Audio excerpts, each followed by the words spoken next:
الماجد الماجد الواحد الصمد القادر المقتدر المقدم المؤخر الأول الآخر الظاهر الباطن الوالي المتعالي البر التواب المنتقم العفو الرؤوف مالك الملك ذو الجلال والإكرام المقسط الجامع الغني المغني المانع ضار النافع النور الهادي البديع الباقي الوارث الرشيد الصبور الذي ليس كمثله شيء وهو السميع البصير.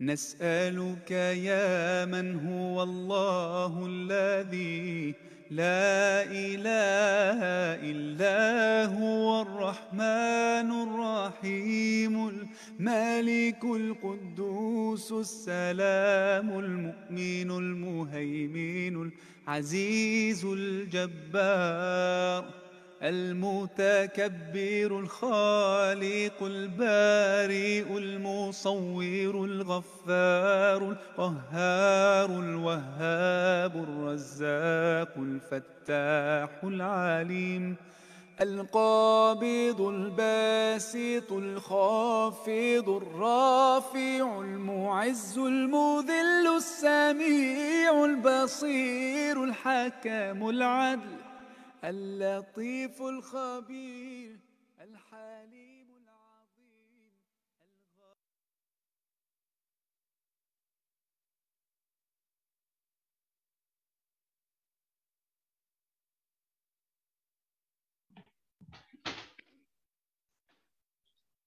Tes suara masuk ya teman-teman. Silahkan yang tidak berkendala video boleh di-on-kan videonya terlebih dahulu, mangga. Suara saya kedengaran ya?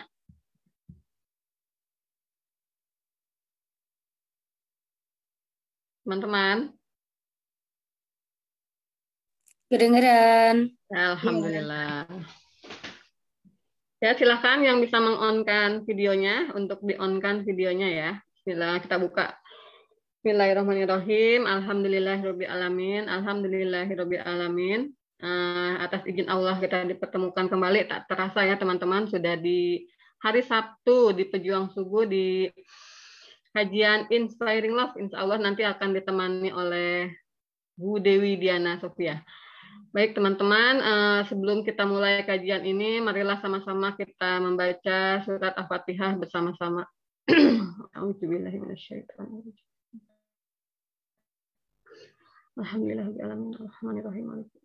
Iyyaka na'budu wa iyyaka nasta'in. Ihdinas siratal ladzina an'amta 'alaihim. Amin amin alhamdulillahirabbil alamin. Baik teman-teman, seperti biasa review sedikit materi minggu lalu, poin cinta dunia. Kalau nggak salah cuma ada 2 poin ya yang sudah disampaikan penambahan di minggu lalu itu. Mangga kepada teman-teman saya persilahkan untuk berbagi review materi cinta dunia yang minggu lalu disampaikan oleh Bu Dewi. Silahkan yang minggu lalu hadir ya untuk sedikit berbagi materi sebentar saja boleh.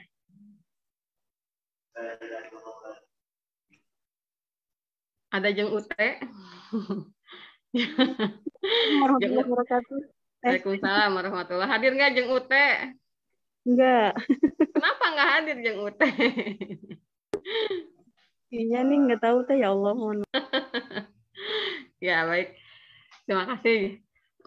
Siapa teman-teman yang hadir minggu lalu silahkan berbagi terlebih dahulu Sepertinya di sini juga baru ada beberapa teman-teman kita yang baru bergabung ya. Nanti kita berkenalan. Siapa saja yang baru gabung di hari ini?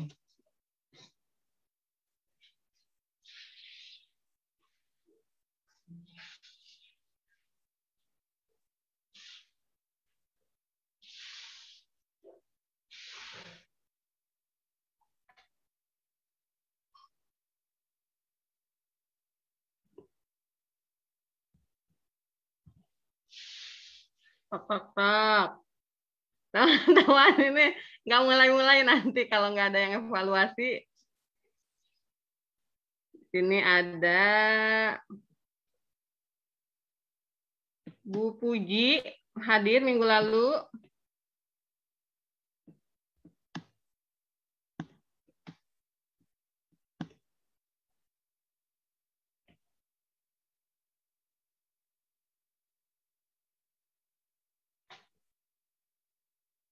Bu Puji, ada Bu Puji, ada Bu Mia Bandung, ada Bu, siapa lagi nih?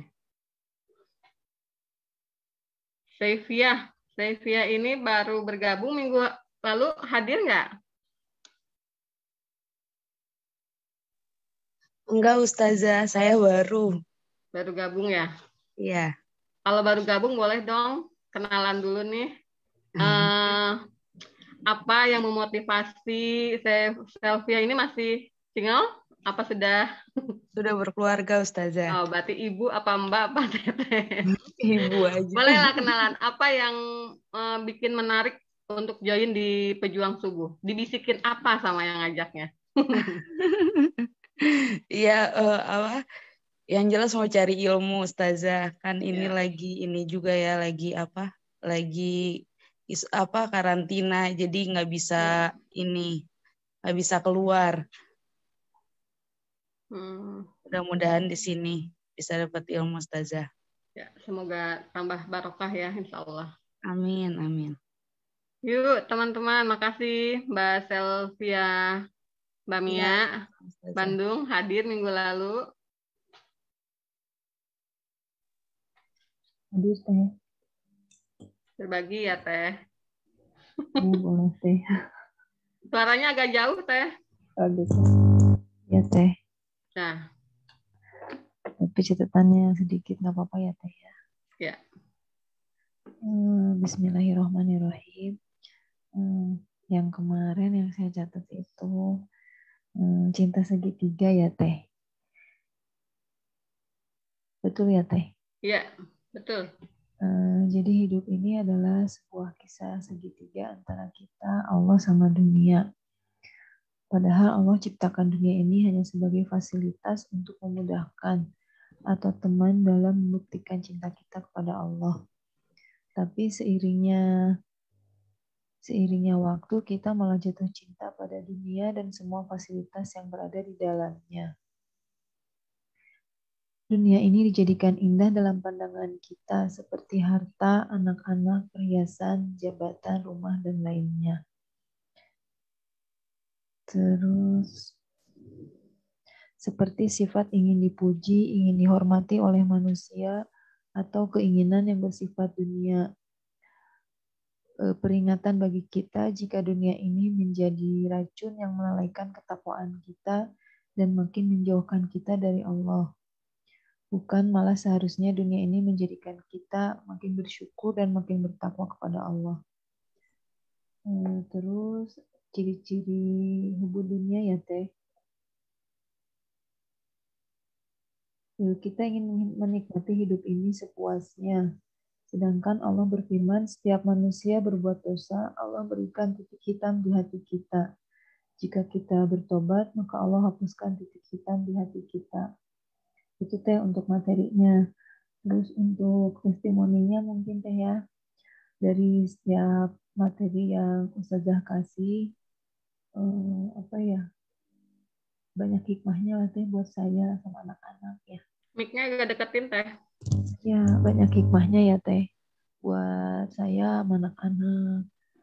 Makin kita semakin berpikir bahwa setiap ujian yang Allah kasih pasti membuat kita jadi jauh lebih kuat ya Teh. Lebih kuat, jauh lebih kita sabar ya. Terus bisa melewati dari setiap ujian gitu Teh. Dari ilmu yang saya dapat itu Teh. Gitu. Bismillah, mudahkan Allah, mudahkan setiap kesempatan yang Allah kasih untuk menuntut ilmu Teh di kajian Pejuang Subuh ini. Alhamdulillah sih Teh. Semangat. Iya, semangat. Teteh juga sehat-sehat Teh. Ya, alhamdulillah, insya Allah sudah lebih baik. Mohon doanya dari semuanya. Alhamdulillah. Ya, jazakillah ya, Bu Mia dari Bandung, insya Allah. Teh. Alhamdulillah, tadi sudah sedikit evaluasi minggu lalu terkait cinta dunia, cinta segitiga. Nah, sekarang nanti insya Allah akan dilanjutkan oleh Ustazah Dewi Diana Sofia. Kepada Ustazah Dewi Diana Sofia, saya persilahkan untuk menemani teman-teman semua yang ada di ruang Zoom maupun yang ada di live Facebook Pembuktian Cinta maupun live di Facebook Yance PP. Mangga, pada Bu Dewi saya persilahkan. Ya Teh Yani, atur nuhun. Damang Teh Yani.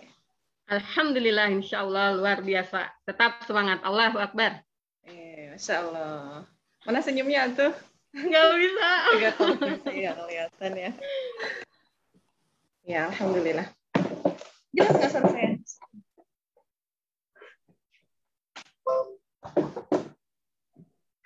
Ya, Teh Yani, suara saya jelas nggak? Jelas. Nggak kecil suaranya ya. Tes. Coba Teh Yani bicara lagi. Tes, tos, terus. Ya, udah. Bismillahirrahmanirrahim. Assalamualaikum warahmatullahi wabarakatuh. Waalaikumsalam warahmatullahi wabarakatuh. Udah gelap-gelapan ini. Masih bedakan ya? Mati lampu. Oh, mati lampu. Ya, alhamdulillah. Alhamdulillah alamin. Assalatu wassalamu ala Rasulillah wa ala alihi wa ashabihi wa mawala. Asyhadu an la ilaha illallah wa asyhadu anna Muhammadan abduhu wa rasuluh. Bismillah disebri, yassir li amri wa hlul 'uqdatam min lisani yafqahu qawli. Rabbana zidna ilma warzuqna fahma bi rahmatika. Amin amin ya rabbal alamin. Alhamdulillah teman-teman solihah ya, insyaallah ini teman-teman surga. Saya semua ya, amin ya Allah. Di pagi hari ini, maaf ya. Tani kalau mati diingetin aja ya kameranya ya. Mati. Atau anggap aja lagi podcast gini lah, nggak usah ada. Nggak seru banget. Ya, ini rada unik nih mati-mati sendiri terus nih. Ya, alhamdulillah di pagi hari ini kita dipertemukan lagi oleh Allah. Insya Allah di setiap hari adalah insya Allah spesial ya, hari yang selalu Allah berikan lagi kepada kita kesempatan dan kesempatannya ya. Setiap kita bangun, artinya Allah masih berikan kita kesempatan untuk memperbaiki diri, untuk terus membuktikan kecintaan kita kepadanya. Nah, gimana kabarnya, teman-teman? Teman-teman sekarang yang ditanya, kalau saya sudah menjawab. Sekarang teman-teman yang ditanya. Ada yang sehat? Sehat, alhamdulillah sehat. Alhamdulillah. Ada yang sakit nggak? Alhamdulillah sehat. Tidak. Ya, yang sehat, alhamdulillah. Yang sakit juga, alhamdulillah ya. Insya Allah dua-duanya mengandung pesan dari Allah. Silahkan teruslah belajar ya untuk membaca pesannya ya, karena sesungguhnya PR kita dalam kehidupan itu adalah baca pesan dan menjawabnya. Ya. Pesan cinta dan kita berusaha menjawabnya dengan sebaik-baiknya. Nah, teman-teman, alhamdulillah tadi sudah evaluasi ya Teh Yani ya? Sudah. Kemarin ya. Masih tentang cinta dunia. Sebelum ke materi gimana Teh Yani? Utang pertanyaan dulu aja ya. Ya, siap. Biar tuntas. Karena seringkali pertanyaan itu kaitannya dengan materi minggu kemarin. Ya. Enggak Teh Yani? Ada berapa puluh pertanyaan? Ada 3 sekian. 3 sekian. Ya, mangga. Ya, dimulai dari pertanyaan Bunda Selastinya sudah join belum ya? Sebentar. Nggak apa-apa, nanti kan ada rekamannya. Ya, kalau sudah, insya Allah. Sudah.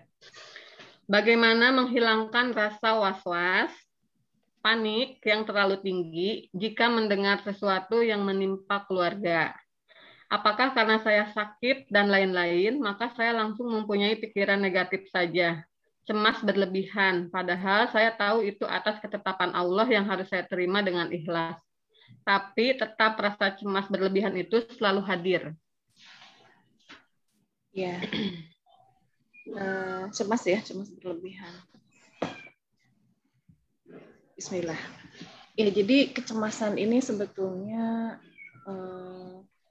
wajar ya, wajar ada dalam diri manusia karena ini bagian dari salah satu naluri manusia, lahir dari naluri mempertahankan diri ya, atau gharizatun baqa, mempertahankan diri, cemas ya.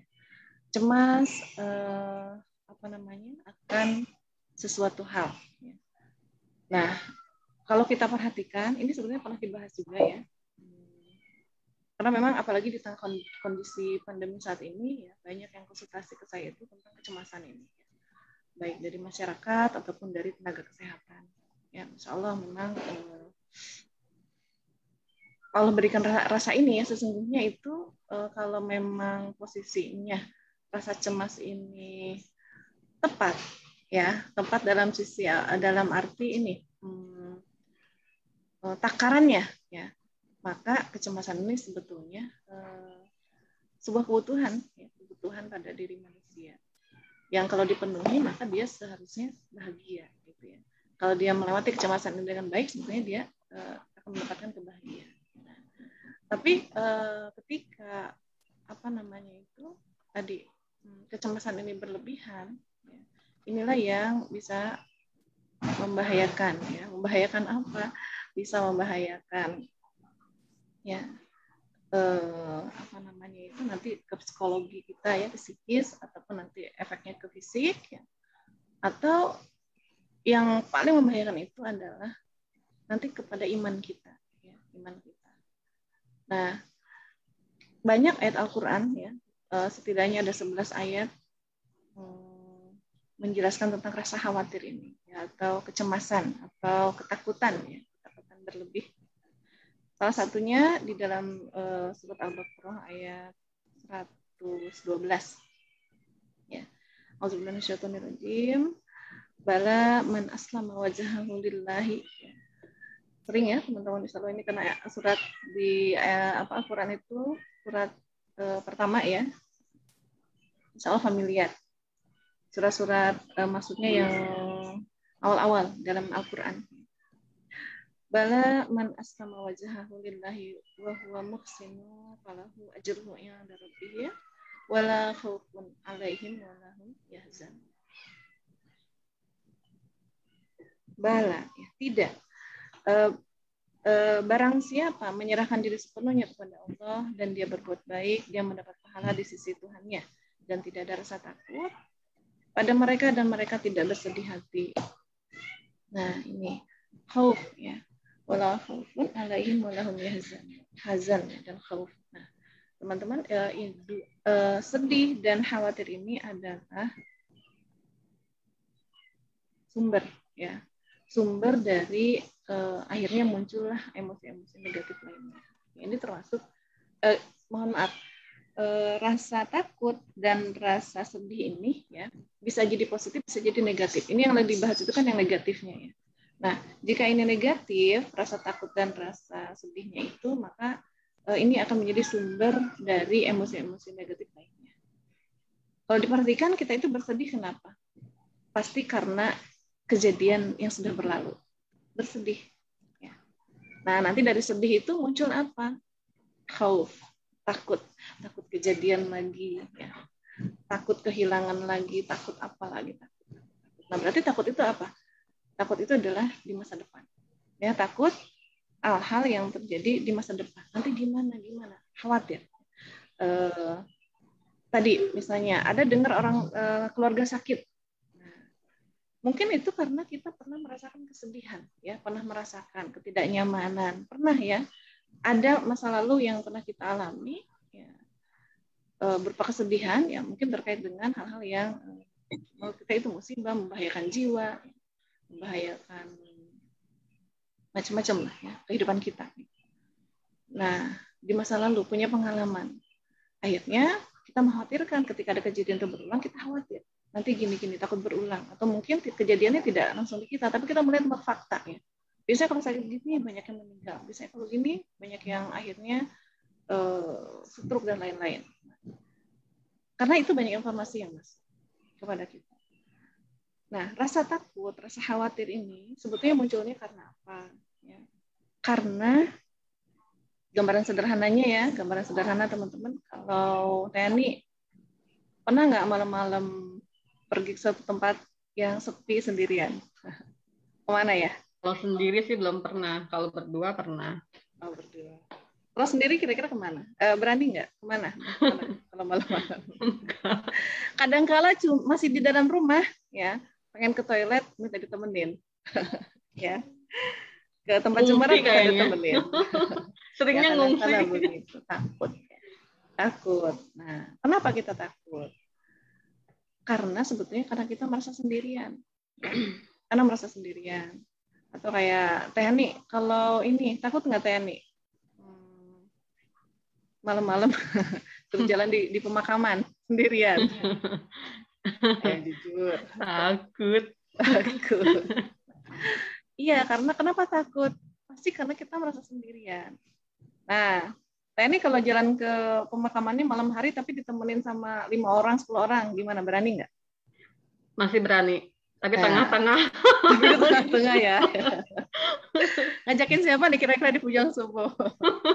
Kayaknya Bunia diajakin ya sama Teh Ani. Bunia, Bu Salvia, Bunia. Bunia suruh bawa putrinya. Nah, gitu. Temenin gitu ya. Nah, akhirnya kita mulai berani. Kenapa? Karena merasa punya. Ya, ini sering saya sampaikan sih ya. Nah, tapi ya keberanian yang kita rasakan ketika ada teman tadi sebenarnya keberanian yang tidak hakiki. Ya. Kenapa? Karena ya, saya nih coba nanya, kira-kira nih, tadi yang ditunjuk siapa? Bunia, Bu Salvia ya? Seperti apa? Kira-kira tuh ya, kalau memang... Bentar dulu, jangan-jangan mereka nggak mau nemenin. Ya, tanya dulu. Nah, tuh sampai di mana tadi? Nah, biasanya takutnya itu kalau orang itu kuburan kenapa? Karena dia kan sebelumnya punya informasi negatif ya. Kuburan tuh orang mati. Orang mati itu apa gentayangan, wajahnya menyeramkan gitu ya. Atau banyak jinnya, banyak setannya gitu. Nah, terus apa? Suka mengganggu. Ada yang dicekik, mati ya. Itu memang suka nonton film horor sih ya. Salah siapa. Nah, mungkin ketakutannya itu begitu ya. Nah, seandainya Teh Ani kemudian ditemani oleh teman-temannya itu, ya kira-kira betulan nggak sih gitu ya temannya itu nanti ya pas misalnya lewat kuburan ya beneran gitu ada jin ya menampakkan diri terus gitu kata Teh gitu ya dengan wajah yang mungkin benernya meramin gitu. Nah kira-kira teman-teman Teh Ani itu akan menghadapi itu melawan gitu ya apa malah kabur? Menjaga Teh Ani apa kabur kira-kira gitu ya. Bisa jadi yang hibrid semua lari gitu ya. Sama-sama takutnya. Atau di hutan ya, takut karena mungkin takut binatang buas. Merasa pede kalau ditemenin siapa? Ditemenin sama sama penjaga hutan ya yang bawa senjata dan lain-lain. Tapi saya yakin penjaga hutan pun ada batasannya kemampuannya. Sama kuncen hutan. Ya. Ada mistik aja. Nah, bisa jadi ya penjaga hutan pun bukan bisa jadi ya terbatas dia bisa melindungi kita menemaninya. Ya, oke dia bawa senjata. Lah kalau misalnya yang menyerang banyak binatang buas, ya. Kebal sama senjata, ada gitu binatang buas kebal ya. Atau senjatanya tiba-tiba macet kan bisa aja begitu. Ya. Dan akhirnya atau dia nggak jadi menjaga kita ya karena apa? Ternyata bukan didatangin binatang buas ya ada binatang yang kecil, kalajengking, digigit terus mati misalnya ya.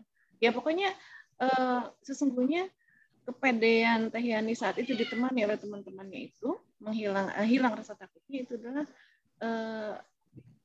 hilang rasa takut yang tidak hakiki karena tadi merasa ada temannya, padahal mereka bukan teman yang hakiki.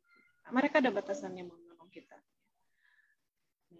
Berarti apa? Kalau memang kita udah tahu sumber ketakutan kita, khawatir kita itu apa? Karena merasa sendirian. Ya, coba cek deh, kita takut mati, kita takut sakit, kita takut karena merasa sendirian. Ya, tapi kalau siapa berarti teman yang hakiki itu? Allah Subhanahu wa Ta'ala. Kalau kita betul-betul meyakini, nah ini makanya kan ini apa? Pada keimanan. Allah as-salam, ya, kemudian Allah apa lagi? Yang maha pemberi keselamatan. Maha, berarti kalau maha itu nggak ada batasannya. Dan Allah bisa menyelamatkan kita dengan cara yang tak terhingga, ya. Dengan cara yang kita nggak bisa menyangkanya. Banyak sekali cara ya, yang Allah bisa hadirkan untuk menolong kita. Nah, memang kaitannya dengan keimanan. Jadi bagaimana caranya kita itu betul-betul meyakini Allah Subhanahu wa Ta'ala itu teman sejati. Ya. Dialah yang memberi keselamatan hakiki. Kita kan sering baca doanya, Allahumma antas salam, wa minkas salam, wa ilaika ya'udus salam. Ya. Itu coba, Masya Allah itu. Tiap habis sholat kita baca. Ya.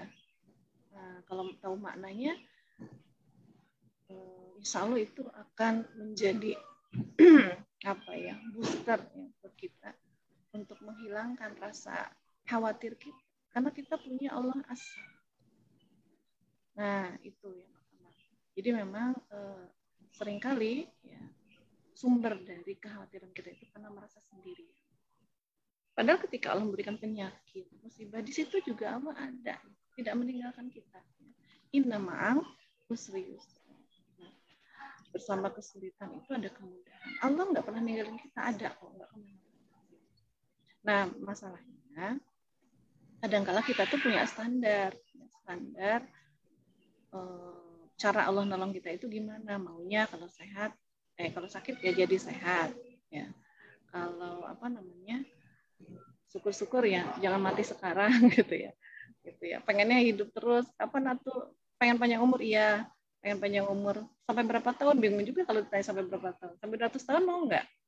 Nah, ya, terus apa yang saya lakukan ya, yang bilang pengen panjang umur, saya tanya mau nggak sampai 200 tahun, semuanya menggeleng, nggak mau sampai 200 tahun, terus maunya berapa gitu ya.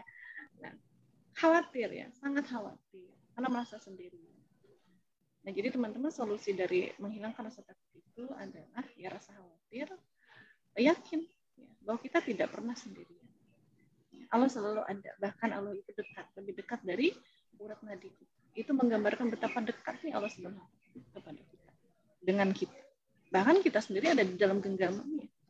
Bagaimana mungkin kita itu masih merasa sendirian?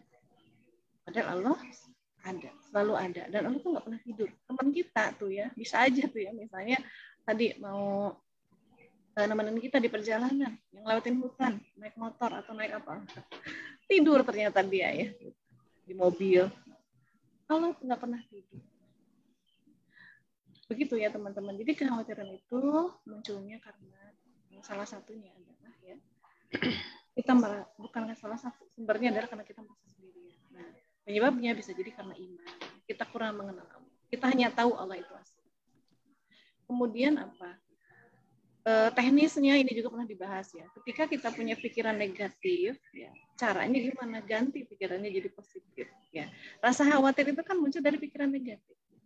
Ya, pikiran negatif nanti akan memunculkan perasaan negatif. Akhirnya apa? Perilakunya negatif. Coba orang yang takut sakit gitu ya. Takut sakit. Dia pikir sakit itu, ya bukan dia pikir ya. Alaminya sakit itu kan salah satu kemungkinannya ya, karena virus, bakteri, atau karena makanan yang salah gitu ya. Kemudian ada karena apa lagi? Pola hidup yang salah. Contohnya misalnya karena bakteri. Ya saking takutnya, atau virus lah sekarang. Saking takutnya sama virus gitu ya. Saking takutnya tidak mau terkena, saking takutnya tidak mau sakit. Akhirnya perasaannya itu was-was ya. Karena pikirannya kan, oh ini dengan virus ini bisa mati. Padahal tanpa virus pun bisa mati nggak? Tetap mati ya. Nggak kena virus corona tidak akan memajukan dan memundurkan ajal kita. Itu yang perlu digarisbawahi. Tidak akan memajukan atau memundurkan ajal kita. bedanya kan dengan cara apa kita meninggalnya. Nah, begitu. Jadi akhirnya ketika khawatir meninggal, virus ini bisa bikin meninggal, kemudian khawatir, akhirnya menjaga diri begitu ketatnya gitu ya. Misalnya ya semua protokol dilaksanakan, akhirnya apa? Kadang-kadang perilakunya jadi negatif apa? Marah-marah, uring-uringan sama yang di rumah. Ya, ketika keluar rumah, kamu nggak pakai masker, wah dimarah-marahin. Jadi efeknya itu bisa negatif. Coba kalau dari awal memang pikirannya positif, nanti insya Allah perasaannya positif. Kalaupun nanti ada hal-hal seperti itu, kita perilakunya akan positif juga. Ya. Tidak sepanik itu, ya. Nggak ngomel-ngomel, nggak marah-marah, akan dengan cara yang ahsan, baik menyampaikan. Karena kitanya juga tenang, ya. Tapi karena khawatir berlebih, akhirnya orang lain tuh dipaksa mengikuti kita. Bahkan ada yang pernah kasus itu gini. Tapi bukan di kita ya, kasusnya kalau nggak salah ya. Ada pokoknya orang ya, seseorang ini salah satu guru saya yang cerita begitu, ada yang konsultasi ya kepada beliau, dia itu sangat takut terkena sakit memang ya, salah satunya. Nah, kenapa? Karena dia itu pernah baca berita tentang bakteri itu kayak gimana. Nah, akhirnya apa yang perilaku negatifnya? Kan ada perasaan takut sakit tadi. Perilaku negatifnya itu adalah dia itu selalu kemana-mana bawa desinfektan. Apapun yang sudah dia pegang, dia bersihkan. Jadi semua rumah pun begitu, desinfektan lagi setiap hari. Sampai istrinya tuh lelah, kasihan kan ya. Saya nggak kebayang, mungkin habis pegang istri di desinfektan juga. Habis pegang kertas dan semuanya bukan juga desinfektan. Nggak boleh, pokoknya setelah saya menyentuh sesuatu apapun itu, ini sebelum wabah ya, jauh sebelum wabah. Begitu. Ya, sampai depresi, sampai memang kalau nggak salah bercerai. Jadi sampai akhirnya ketika oleh guru saya itu ditanya, Anda memilih apa? Karena keluarga Anda tuh tidak nyaman gitu ya. Kebayang kan di rumahnya kayak apa mungkin. Oh, ini harus bersihkan seterusnya gitu. Karena semuanya dibersihkan. Dikit-dikit dibersihin ya. Gitu. Kebayang. Nah, lebih memilih bercerai seandainya ini gitu ya, dikasih pilihan pahit itu. Lebih bercerai karena saking takutnya itu. Nah, di tingkatan tertentu tuh sampai ada yang sampai seperti itu. Nah, jadi teman-teman kembali ya, pertama perkuat imannya, yakinkan, meyakini ya, betul-betul ya Allah Subhanahu Wa Taala itu adalah Maha pelindung kita, teman sejati kita. Dia bisa melindungi kita dengan cara apa? Bahkan ya, ketika kita sakit pun, atau bahkan kita mati pun misalnya, gara-gara sesuatu, itu cara Allah melindungi kita. Saya yakin itu cara Allah melindungi kita. Bisa jadi kalau kita sehat, ya, Allah tahu kita akan maksiat. Jadi Allah lindungi kita dengan Allah kasih sakit. Allah tahu nih, Maha tahu ya, kita itu tadi mungkin potensi untuk bermaksiat tergoda. Nah, udah Allah berikan sakit. Untuk apa? Allah untuk melindungi supaya kita terjauh dari api neraka. Kenapa? Dengan sakit tadi diampuni dosa-dosa kita. Kan itu hikmah. Kemudian kematian. Nah, itu juga bisa jadi cara, bukan bisa jadi. Saya yakin ya, bagi sebagian orang itu adalah cara Allah untuk melindungi dia. Kalau dia panjang umurnya, Allah tahu. Allah jaga. Allah lindungi langsung dalam pelindungan. Karena itu adalah di kematian dengan waktu yang tepat ya, bagi dia. Sehingga dia husnul khatimah. Nah, jadi bisa begitu. Termasuk terkena wabah. Masya Allah ya. Orang yang terkena wabah itu kan dapat pahalanya, insya Allah sahih. Ya, kemuliaan dari Allah SWT. Jadi, itu mungkin teman-teman ya. Kemudian apa? Tadi ya, berarti solusi dari khawatir itu keyakinan kepada Allah yang diperkuat. Ya. Kemudian tawakalnya juga, kepasrahannya diperkuat. Ya, terserah Allah aja gimana cara Allah melindungi kita, karena Allah punya banyak cara. Ya, termasuk sakit itu juga. Insya Allah salah satu cara Allah melindungi kita. Kemudian rubah. Ya. Tadi kan perilaku negatif itu, pikiran negatif akan menghantarkan pada perasaan negatif dan kemudian perilaku negatif. Nah, sehingga biar kita tidak khawatir lagi gimana? Khawatir itu kan perasaan negatif ya. Nah, berarti rubah ya. Pikiran negatifnya jadi positif. Insya Allah nanti perasaannya pun jadi positif, tidak khawatir lagi.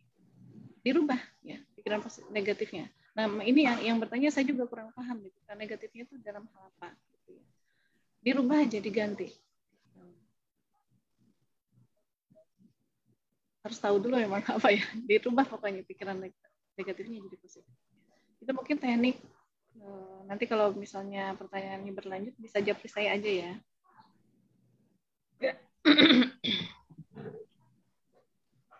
Baik, itu pertanyaan dari Bu Sulastri.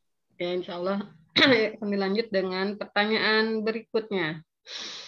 Pertanyaan berikutnya dari bentar. Dari Bu Wina Andriani. Apakah kita sudah ditakdirkan untuk masuk surga atau neraka? Saya pernah dengar begitu dan itu membuat saya galau. Jadi kalau takdir kita masuk neraka akan sedih sekali walaupun kita sudah ibadah tapi takdirnya neraka. Gimana itu Teh Dewi? Mohon pencerahannya. Iya. Nah, ini kita harus pembahasan ini adalah pembahasan yang nanti kaitannya dengan keimanan ya. Kembali kepada keimanan. Keimanan kepada takdir, qada dan qadar. Baik atau buruknya semata-mata itu berasal dari Allah. Nah, berarti kita harus tahu dulu nih, apa itu takdir? Takdir itu adalah ilmu Allah. Ilmu Allah yang menyeluruh. Qada itu apa? Ketetapan Allah. Qadar itu adalah sama, itu juga ketetapan Allah ya, yang berupa ya khasiat-khasiat yang Allah ciptakan berbarengan dengan Allah menciptakan benda-benda ya atau makhluk-makhluk ya. Itu khasiat. Nah, makanya teman-teman ikut pembinaan ya. Nanti pembahasan ini tentang ini ya panjang lebar di pembinaan. Nah, intinya kita itu kadang-kala menyebut ya kejadian yang menimpa kita itu dengan ini takdir. Itu sebetulnya tidak tepat ya. Tapi ini adalah qada, ketetapan Allah. Nah, kalau takdir itu adalah ilmu Allah. Ilmu Allah yang menyeluruh itu takdir. Gambarannya gini deh, kita punya ilmu ya, punya ilmu misalnya di sini mungkin ada tenaga kesehatan, tenaga pendidikan. Saya yakin lah semua teman-teman sini ada 81 orang ya, ilmunya masing-masing berbeda. Kita adalah bisa jadi guru untuk satu dan lainnya, karena pasti ilmunya berbeda. Mungkin ada yang ahli masak dan seterusnya. Ilmu. Nah, contohnya ahli masak aja, ahli masak dengan ilmu masaknya, gitu ya. Dia mungkin chef ya, dengan keahlian memasaknya itu,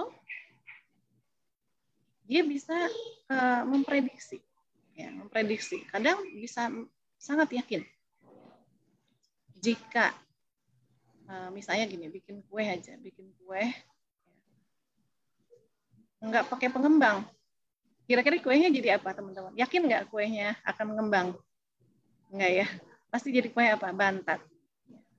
Nah, jadi kalau ada chef bilang gitu ya, melihat orang mau bikin kue bolu misalnya, kan harusnya ngembang. Dia nggak pakai pengembang. Chef itu terus bilang gini, ini pasti bantat. Gitu. Nah, kemudian ternyata benar tuh ya, kuenya bantat. Pertanyaan saya, apakah kue bantat itu karena ucapan si chef? Bukan, karena apa? Karena perbuatan komposisi. Karena perbuatan orang yang bikin kue tadi. Betul ya? Apakah kuenya gagal? Jadi cocok nggak kalau yang bikin kue tadi, nah misalnya Teh Hani ya, nggak apa-apa Teh Hani yang bikin kue bantat tadi ya. Terus saya terus saya bilang, itu mah pasti bantat. Terus beneran bantat. Terus Teh Hani itu ngamuk sama saya. Gara-gara bilang bantat gitu. Nah gitu teman-teman. Ya, aneh nggak? Kira-kira teman-teman Teh Hani aneh nggak? Iya. Aneh. Karena saya tahu ilmunya gitu. Kalau kayak gitu tuh pasti bantat. Nah, gambarannya gitu. Ya, kurang lebih gambaran begitu. Kalau Allah Subhanahu wa taala mengatakan sudah menetapkan itu ya. Menetapkan ini kan itu makanya perlu belajar bahasa Arab juga ya. Kadang diterjemahkan bahasa Indonesia itu jadi kesannya ya Allah itu yang menjadikan kita di neraka atau di surga. Nah, mungkin gitu, kayak tadi ya, Steph tadi. Pasti bantat. Itu kan statement, ya. Apa istilahnya, kalau mau dibilang itu ketetapan Steph-nya, gimana pun juga, ya dia pasti bantat. Nah, begitu. Jadi karena ilmunya Steph tadi, dia tahu, yang kayak gitu itu akan bantat. Ya. Nah, Allah SWT dengan ilmu yang luas, dengan takdirnya tadi, ya, ilmu Allah itu sangat menyeluruh. Ya. Masa lalu, ya, masa sekarang dan masa depan. Itu Allah Maha mengetahui. Nah, jadi Allah pun Maha mengetahui. Ya. Ketika hambanya ini sebelum diciptakan, kemudian diciptakan, nanti akan, kan kita diciptakannya sebetulnya awalnya sama ya. Istilahnya itu kalau HP itu, HP merek Nokia misalnya ya. Tipe tipe ting. Nah, misalnya itu keluarnya kan sama dari pabrik itu, isinya sama, kapasitasnya, apanya, memori dan lain-lainnya itu pasti sama. Bedanya akhirnya apa? Bedanya itu yang membedakan HP itu akhirnya ya, misalnya nih 83 orang semua beli HP yang sama, merek yang sama, di waktu yang sama, dari pabrik yang sama. Kira-kira teman-teman sebulan kemudian itu HP dari 88 orang ini 82 ya. Masih sama nggak bentuknya dan lain-lainnya? Tidak. Beda-beda. Ada nggak yang udah hancur kira-kira? Bisa jadi ada. Bisa jadi. Berarti tergantung apa tuh si HP tadi? Mungkin ada yang masih baru, kayak nggak ada goresan macam-macam ya, masih ori kelihatannya tuh. Kalau orang kita kasihin HP kita itu orang nganggapnya itu HP baru. Mungkin aja ada yang masih begitu. Berarti karena apa perbedaannya? HP itu beda-beda. Ya HP ini gambaran manusia tadi. Awalnya sama, dikasih akal yang sama, hati yang bersihnya sama, ya nalurinya, fitrahnya baik dan seterusnya. Kemudian setelah hidup, kenapa berbeda-beda nih manusia ini? Tergantung apa, Teh Yani? Tergantung apa, teman-teman? Ya, apa yang diinstal, betul nggak? Ya. Informasi kan banyak banget. Nah, ini apa namanya itu? Menginstal aplikasi. Ini aplikasi ini bagus, fungsinya ini dan seterusnya. Nah, kita pun dalam kehidupan dunia kan gitu, banyak informasi. Ini bagus ya, itu bagus, jalan hidupnya ini bagus, jalan hidupnya ini bagus, terus banyak informasi. Nah, akhirnya kita ambil salah satu aplikasi. Kita yang memilih. Nah, begitu dalam hidup kita yang memilih, kita mau mengambil apa. Pemikiran apa yang kita ambil itu kan pilihan kita. Nah, mungkin Muslim, tapi selain mendapat informasi tentang Islam, dia pun kan mendapatkan informasi ya kayak sekarang, karena sekarang hidupnya di dunia kapitalis ya, informasi kapitalis lebih banyak. Gitu. Itu kan nanti pilihan. Yang mau dia pilih itu kehidupan ala kapitalis atau benar-benar Islam. Ya, dia mau berislam secara kafah atau setengah-setengah. Ya, iya saya Islam, tapi Islamnya udahlah untuk urusan saya sama Allah aja. Tapi dalam kehidupan udahlah jangan ngomong Islam. Saya keluar itu kan gitu. Ini lagi kerja kok ngomongin Islam, lagi jalan-jalan kok ngomongin Islam, lagi arisan kok ngomongin Islam, itu mah di masjid aja. Ya udah urusan amalukum akhirnya kan begitu ya. Kalimat-kalimatnya itu kalimat-kalimat sekuler. Itu kan pilihannya di tangan dia mau memilih apa. Bisa jadi dia lulusan pesantren, ya, lulusan S3-nya di Madinah misalnya. Tapi yang dia install, dia akhirnya download gitu ya. Pemikiran yang lain. Aplikasi yang lain. Nah, atau nanti yang membedakan apa? Operatornya. Teman-teman pilih operator yang mana? Nah, operatornya belum tentu operator yang di Bogor cocok dengan operator yang di mana? Jawa. Papua gitu, di Jawa. Papua, karena tergantung nanti apa? Ya sinyalnya, tergantung macam-macam. Kalau udah bagus, operatornya cocok tuh di tempat itu. Misalnya yang kuat di sini operator A gitu ya. Nggak boleh bilang merek ya. Kecuali saya endorse. Kita nggak di-endorse soalnya. Sebagai hasil itu. Nah, operator A. Apakah otomatis si HP itu berjalan baik? Enggak juga. Gitu ya. Kenapa? Ya dia nggak ada pulsanya, nggak ada kuotanya. Terus gimana? Atau ada pulsa dan kuota. Kenapa? Sinyalnya ternyata lagi lemah. Atau ada pulsa kuota sinyal ada, ternyata baterainya ngedrop. Gitu ya, macam-macam. Ada aja. Nah, begitupun manusia ya teman-teman. Gitu. Apa yang membedakan akhirnya dalam kehidupannya? Allah tahu. Nah, Allah itu Maha tahu. Dia tuh nanti akan menginstal apa. Ya mungkin sekarang dia ibadah, tapi Allah Maha tahu berikutnya. Ya, ketika Allah berikan ujian-ujian, Allah Maha tahu. Gitu. Dia akan menginstal apa? Dia akan melakukan apa? Dia akan merespon dengan apa? Pada ujian-ujian Allah berikan itu, Allah Maha tahu, dia tuh sebetulnya sanggup, tapi dia yang memilih. Nah, ini kan ada dua wilayah dalam kehidupan kita. Ada yang kita nggak bisa menolak, ya, ada yang kita bisa, yang itu bukan wilayah kita gitu, kita nggak bisa menolak. Tapi ada wilayah yang kita bisa kuasai gitu, di mana kita bisa berikhtiar di situ. Kita punya pilihan mau melakukan apa, kebaikan atau keburukan. Ya, jadi Allah kasih sakit, misalnya, Allah kasih miskin, Allah kasih orang tua yang kayak gini, Allah kasih kaya, Allah kasih sehat, itu kan kita nggak bisa menolak karena itu lah ya dari Allah Subhanahu Wa Taala. Tapi ya kita bisa memilih berikhtiar biar nggak sakit lagi gimana, ketika sakit gimana, biar sehat terus gimana, ketika sehat harus gimana, ketika miskin ya biar nggak miskin lagi, ada ikhtiar bumi gitu yang bisa kita lakukan, atau ikhtiar langitnya gimana, atau ketika miskin kita meresponnya dengan cara apa, itu kan pilihan di tangan kita. Nah, Allah tuh Maha tahu kalau ya seseorang itu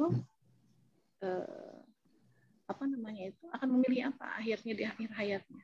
Ada gitu ya yang maksiat sepanjang hidupnya, tapi ternyata di akhir hayatnya dia memilih beriman. Itu kan pilihan dia, mau beriman atau kufur itu. Bukan Allah ya. Nah, jadi Allah tuliskanlah pengetahuannya di mana, di Lauhul Mahfuz. Berarti kan kalau sudah dituliskan, sudah ditetapkan gitu ya, sudah dicetak istilahnya. Nah, kurang lebih begitulah mungkin gambaran sederhana. Jadi bukan Allah yang menjadikan kita begitu, tapi Allah tahu. Ya kayak seorang guru lah misalnya. Di sini ada guru nggak, teman-teman? Ya, guru misalnya. Ada Bu Guru, siapa nggak? Bu Anissa ya, barusan yang angkat tangan. Guru misalnya punya murid berapa? 25 orang.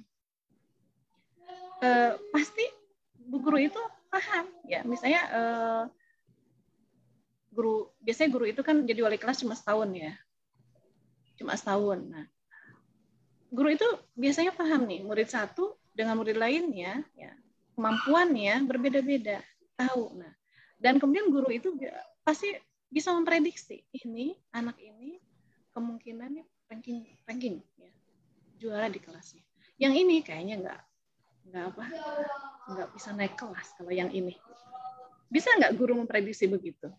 Bisa. Ya, kenapa? Karena melihat dengan ilmunya, dengan kemampuannya sebagai guru, bisa melihat ini anak yang kemungkinan naik kelas lulus yang mana dan yang tidak yang mana. Nah, apakah ketika betul-betul anak itu naik kelas jadi ranking pertama gitu di kelas, itu karena ucapan gurunya? Atau ketika dia itu memang tinggal kelas, apakah itu karena akibat ucapan gurunya? Gurunya yang menjadikan dia begitu? Tidak kan?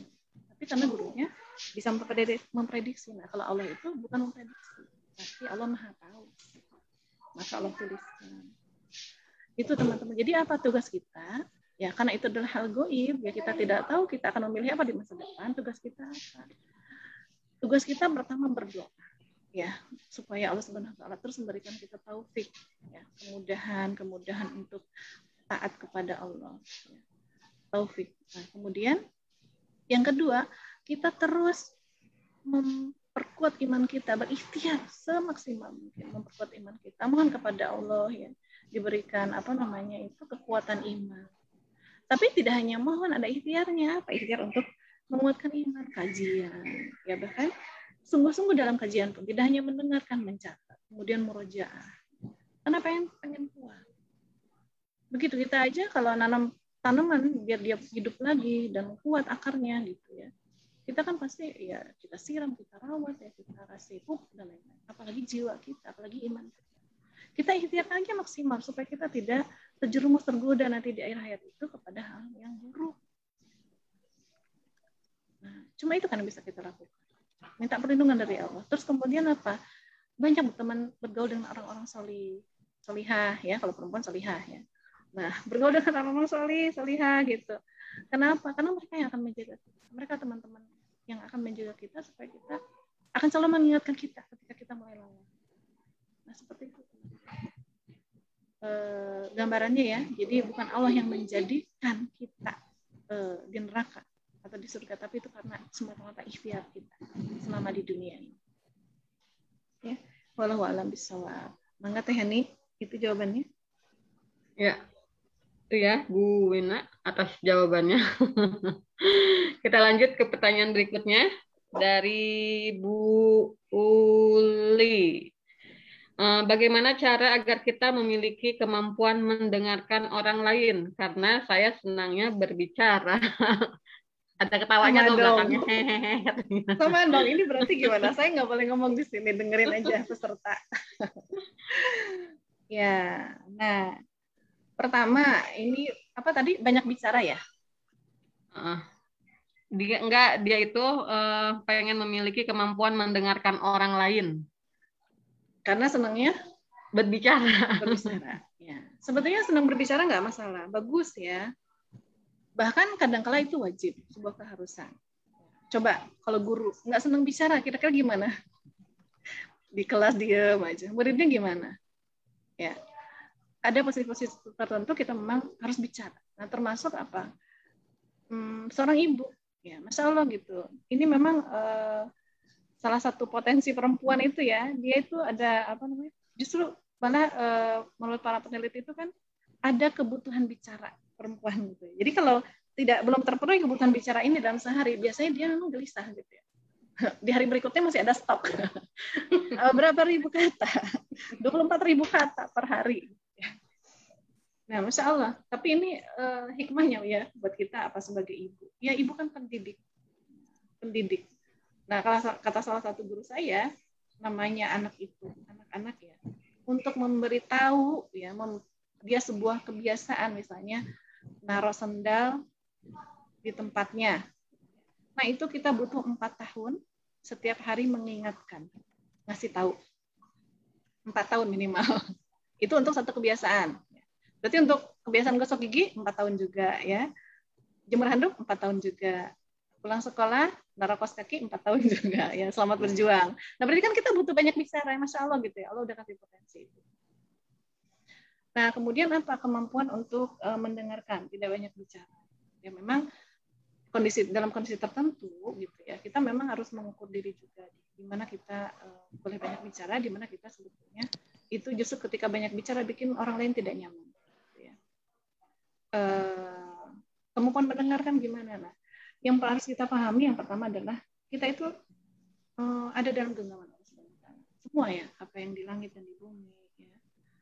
Lillahi ma fis samawati wal ardi. Kita banyak lah ya ayat-ayat yang apa namanya menunjukkan bahwa semuanya itu dalam genggaman.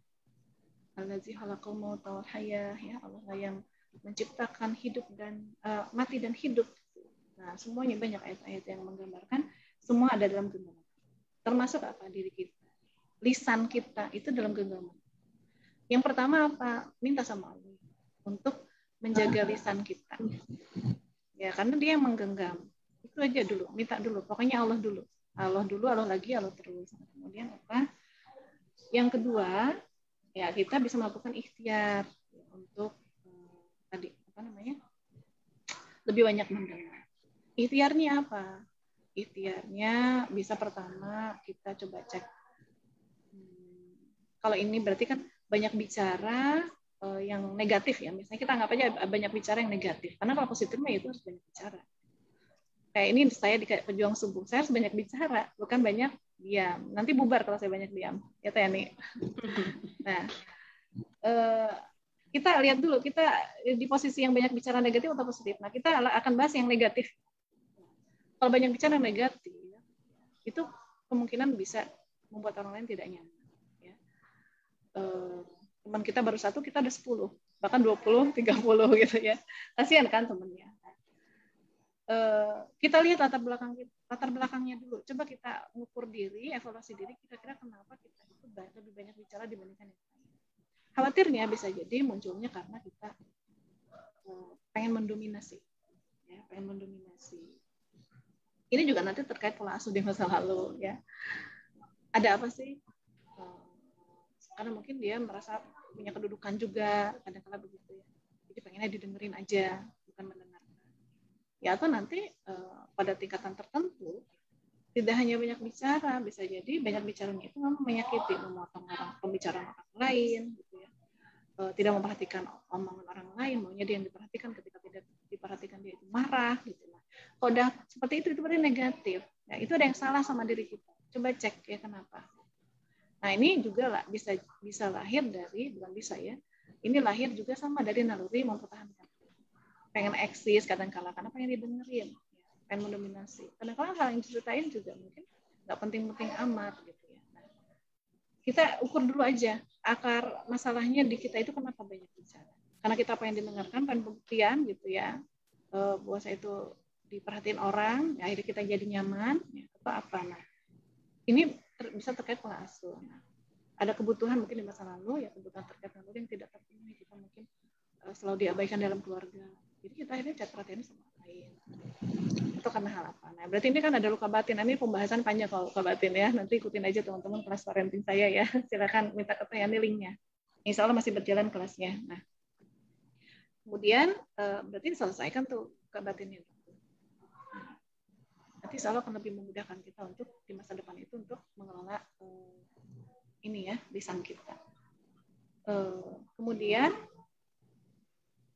ya, yang berikutnya itu ya kita bisa memang harus belajar diam. Memang bagaimanapun memaksakan diri ya belajar untuk diam. Nah, bisa dikuatkan dengan mencari-cari dalil-dalil ya dari di dalam ayat Quran atau hadis ya. Khawatirnya kebanyakan bicaranya kita itu sudah terjerumus kepada maksiat. Ya, bahkan banyak diam itu ya, secara umum Allah Subhanahu wa taala itu menyukai. Kadang-kala kita kan suka bilang diam itu emas. Memang dalam posisi tertentu. Nah, tapi kalau diam ketika ada maksiat, itulah setan bisu. Nah, ternyata pada saat itu kita nggak boleh diam. Nah, ada ya sebuah hadis riwayat Bukhari dan Muslim Rasulullah SAW bersabda ya, man kana yu'minu billahi wal yawmil akhir falyaqul khairan aw liyasmut. Ya, barang siapa yang beriman kepada Allah dan hari akhir maka dia berkata baik atau diam. Nah, ini sampai Allah kaitkan perkataan kita itu dengan siapa yang beriman kepada hari akhir. Ya, ada kalimat ancaman juga di situ sebetulnya ya. Ancaman yang halus dari Masya Allah ya, peringatan dari Allah SWT halus ya. Di hari akhir kita itu akan dihisab lisan kita itu. Maka berkata baik atau tidak. Ya kalau banyak bicara silakan, tapi bicaralah yang baik. Kalau kita belum bisa malah menyakiti orang lain, tajam bicara kita itu ya. Sampai menusuk, mencabik-cabik hati seseorang gitu ya. Sakitnya di mana Tani? Di sini. Itu. Nah, itu berarti kita harus banyak diam, banyak istighfar, banyak minta maaf kepada teman-teman. Karena kaitannya dengan iman. Ya. Berarti orang yang banyak bicara tidak baik, ya dipertanyakan keimanan. Hati-hati. Nah, kemudian belajar diam ya. Kemudian apa? Kita bisa juga ya supaya meminimalisir kita bicara. Kalau kita dengan teman kita itu mungkin bisa dengan teman-teman gitu ya. Beri dia kesempatan banyak bicara dengan kita mengajukan pertanyaan terbuka. Gitu ya, pertanyaan terbuka itu. Gimana kemarin? Coba dong ceritain. Nah, gitu. Udah biarin jadi dia yang banyak cerita. Teni gimana Teni? Apanya? Ya itunya lah gitu ya. Nah, jadi kalimat terbuka, jadi biarkan temannya yang bicara. Nah, terus kita diam mendengarkan, menyimak. Kalau pengen ngomong, kalau ada kunci gembok dulu aja deh gitu ya. Ada nggak gembok mulut? Nah, gitu ya teman-teman. Kemudian bisa juga tadi mencoba tidak menyela, biarkan teman-temannya. Kalau ada pertanyaan, kita tulis dulu aja pertanyaannya. Emang buat latihan tuh begitu ya, tulis pertanyaannya ya atas cerita dia itu. Coba jangan menyela atau mengubah topik. Kadang-kadang kan ada yang begitu karena dia pengen dominan, temen lagi nggak mau dirubah topik atau nggak ditanggepin. Nah ini nanti kaitannya dengan ada ya di dalam apa namanya itu kitab yang ditulis oleh Alamah Sayyid Abdullah ya bin Alawi Al-Haddad. Beliau dalam kitabnya ya menyampaikan ya, adab ketika berbicara dengan orang lain. Apa kata beliau? Dengarkan orang lain yang berbicara kepadamu. Dengarkan. Ya. Jangan sekali-kali kamu putus pembicaraan itu kecuali mengandung ucapan yang mendatangkan murka Allah. Ya, jadi kita boleh memutus pembicaraan, bahkan harus ya ketika orang itu bicaranya memang sedang bergibah, ya, menggunjing, ya, mengandung berkata. Nah, apabila sedang membicarakan sesuatu padamu, sedangkan engkau telah mengetahuinya, ya, berarti kan lihat ya, Masya Allah ini adab ya. Pas dia bicara jangan putuskan, kecuali dia bicara yang tidak baik, yang dimurkai Allah, putuskan. Tapi kalau dia bicaranya masih baik, dengarkan, jangan dipotong. Nah, itu kan salah satu bentuk ketawaduan kita yang merendah diri di hadapan manusia lainnya, mendengarkan itu kan merendahkan diri. Nah, kemudian yang berikutnya apa? Kalau kita sudah tahu apa yang dia ceritakan, jangan tunjukkan bahwa kita telah mengetahui. Biar aja. Oh itu, iya. Kamu memang baru tahu, kemana aja? Enggak ya.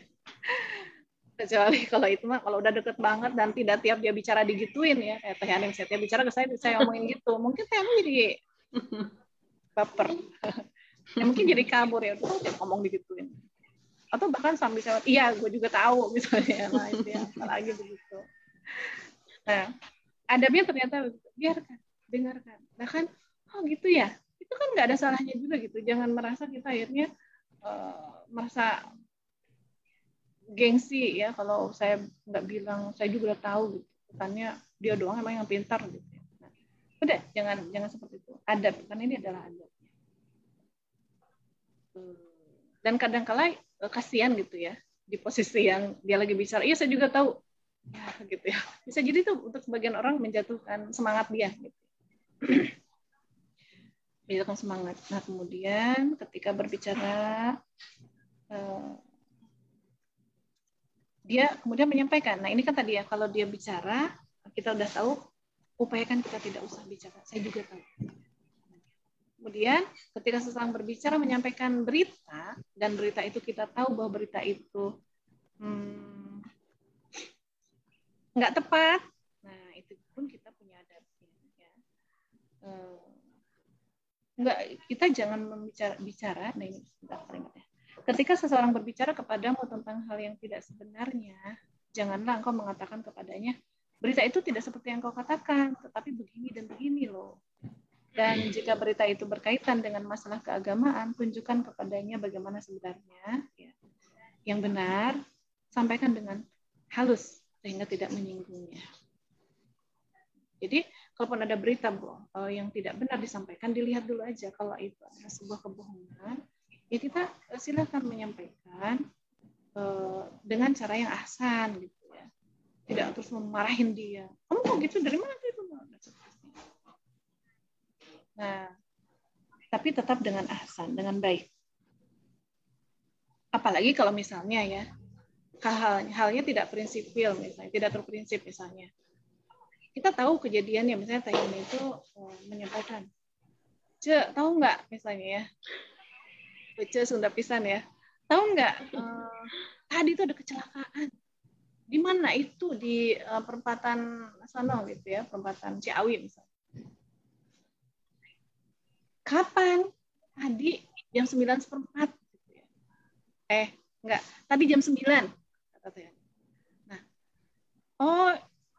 terus saya dalam hati, oh itu. Padahal saya tahu, saya waktu di situ pas kejadian saya juga ada. Tapi jamnya bukan jam 9. Jam berapa? Jam 9:15.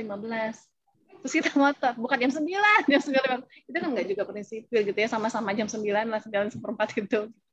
Nah, kayak gitu-gitu. Dibahas lagi jam, sampai berantem gitu ya. Nah, kan akhirnya. Nah, ini ada faktanya juga sebenarnya. Oh ya, bukan saya kan? Nah, itu bagi kita yang banyak bicara.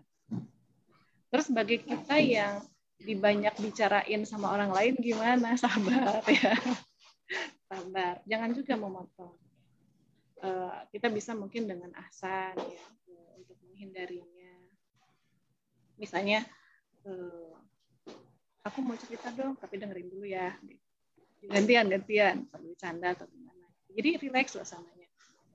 Jangan, Tani mau ngapain? Aku malas ngomong sama kamu, aku baru 1, kamu 10 misalnya. Udah sana pergi. Nah, jangan kayak gitu ya. Nah, jadi 2 hal lah yang kita kalau ketemu orang seperti itu dimaklumi. dimaafkan. Kemudian apa? Ya dicoba cara yang cantik gitu ya supaya teman kita itu mengurangi hal yang demikian. Apalagi kalau kata-katanya sudah menyakiti, ya tajam, kemudian kata-katanya juga mungkin banyak mengandung ghibah atau bahkan fitnah.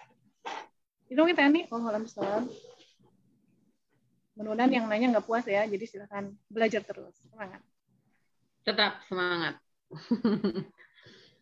Pertanyaannya udah habis, Bu Dewi.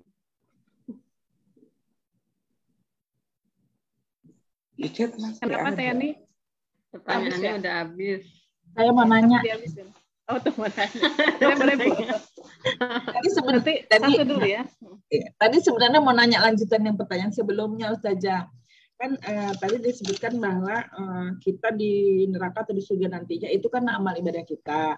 Tapi sering-sering kan orang bilang bahwa kita masuk surga atau neraka bukan karena amal ibadah kita, tapi karena memang Allah ridho gitu. Kalau dihitung amal ibadah kita dengan dosa kita, sebenarnya secara umum pasti dosa yang lebih banyak gitu. Jadi kalau hanya semata-mata karena amal ibadah kita, kayaknya susah dia masuk neraka, masuk surga. Nah itu gimana? Jadi kadang-kadang kita, tapi kalau saya ngambilnya begini, oh berarti yang kita cari dari ridho Allah, sebanyak apapun dosa kita dulu atau sekarang, tapi ketika Allah ridho, walaupun amal kita sedikit, tapi ketika kita selesai meninggal husnul khotimah, karena ridho Allah kita bisa husnul khotimah, maka kita masuk surga atau neraka. Nah itu tadi yang agak membingungkan saya. Maksud yang tadi dikatakan bahwa kita masuk surga atau neraka itu adalah karena amal kita. Nah itu gimana dengan yang sering kadang-kadang Ustadz juga mengatakan bahwa kita masuk surga atau neraka itu karena ridho Allah aja. Allah yang menentukan gitu, Ustadz. Yes. Ya. Ini sedikit lagi ya masalah di pertanyaannya. Ini ada gambarannya tentang pertanyaan dari Ibu Salbia ini ya, gambaran sebuah hadis ya, di mana Rasulullah itu pernah meriwayatkan ya, Rasulullah meriwayatkan gitu, di mana di suatu masa dulu itu pernah ada seorang abid, ya. Abid itu ahli ibadah, nah, ahli ibadah yang dia itu beribadah selama 500 tahun. Nah, mungkin pernah dengar ya, ibadah selama 500 tahun, dia ibadah terus. Nah, di sebuah gunung ya, sangat terpencil, ada di sebuah pulau yang jaraknya itu, saya lupa ya, pokoknya dia jauh dari mana-mana, ya, sangat terpencil. Nah, kemudian dia kerjaannya hanya ibadah aja kepada Allah. Nah, tapi di situ dia dekat dia itu ada mata air yang dia bisa MCK lah, maka minum dari situ ya. Kemudian Allah tumbuhkan di dekat dia itu ya, tumbuh satu pohon delima yang buahnya berbuah tiap hari. Ya, jadi untuk dia makan. Nah, jadi selama 500 tahun tuh gitu ya, ada delima, ada mata air. Nah, kemudian dia tuh berdoa, minta kepada Allah supaya matinya itu dalam keadaan dia itu sedang bersujud. Nah, kemudian dikabul tuh sama Allah, ya. Dikabul sama Allah, dia mati dalam bersujud. Kemudian dikisahkan oleh Rasulullah nanti dalam penghisaban itu, ya. Allah kemudian ya hamba tadi dihadapkan kepada Allah, kemudian Allah berfirman gitu kepada malaikat itu ya, berkata bahwa masukkan dia ke dalam surga itu karena rahmatku. Ya, rahmat itu kan karena kasih sayangku. Nah, kemudian hamba ini dalam tanda petik ya protes, nego sama Allah. Ya Allah, aku nggak mau gitu ya masuk surga karena kasih sayangmu. Tapi aku mau masuk surga itu karena amal ibadah, pahala karena ibadahku yang 500 tahun tadi. Nah, lalu Allah menyetujuinya, lalu Allah menimbang ya. Menimbang pahala, ya ceritanya diterima gitu ya, ibadah dia 500 tahun itu sama Allah. Ada pahalanya, ditimbang pahalanya. Dengan apa timbangannya? Dengan nikmat mata yang Allah berikan selama 500 tahun tadi. Teman-teman tahu nggak timbangannya berat mana kira-kira? Nikmat mata. Lalu kata Allah kepada malaikat, masukkan dia ke dalam neraka karena amal ibadahnya, pahalanya itu tidak cukup memasukkan dia kepada surga. Itu baru ditimbang dengan nikmat mata. Kaget dong hambanya itu ya. Kemudian singkat cerita nego lagi lah sama Allah. Ya udah ya lo kalau gitu masukkan aku ke dalam surga karena rahmatmu. Lalu dia masuk surga. Ya. Nah, ya Allah bertanya kepada hambanya ini kurang lebih begini ya. Jadi kata Allah itu, siapa yang menjadikan kamu ya tegak tubuhmu gitu ya, ada tenaga ya, sehingga kamu bisa beribadah. Siapa yang menumbuhkan pohon delima, buah delima setiap hari?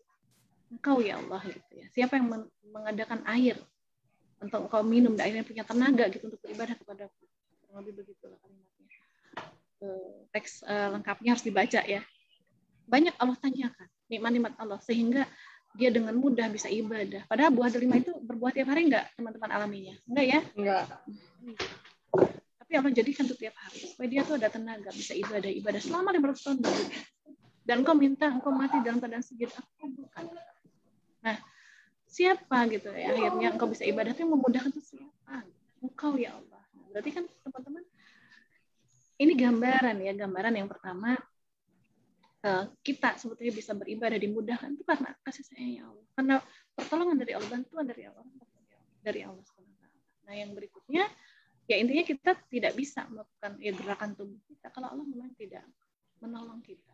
Nah, kemudian apa? Kemudian adalah amal kita, pahala kita, ibadah-ibadah kita. Bukan dialah semata-mata yang menjadikan kita masuk surga. Ya, kita masuk surga karena kasih sayangnya Allah.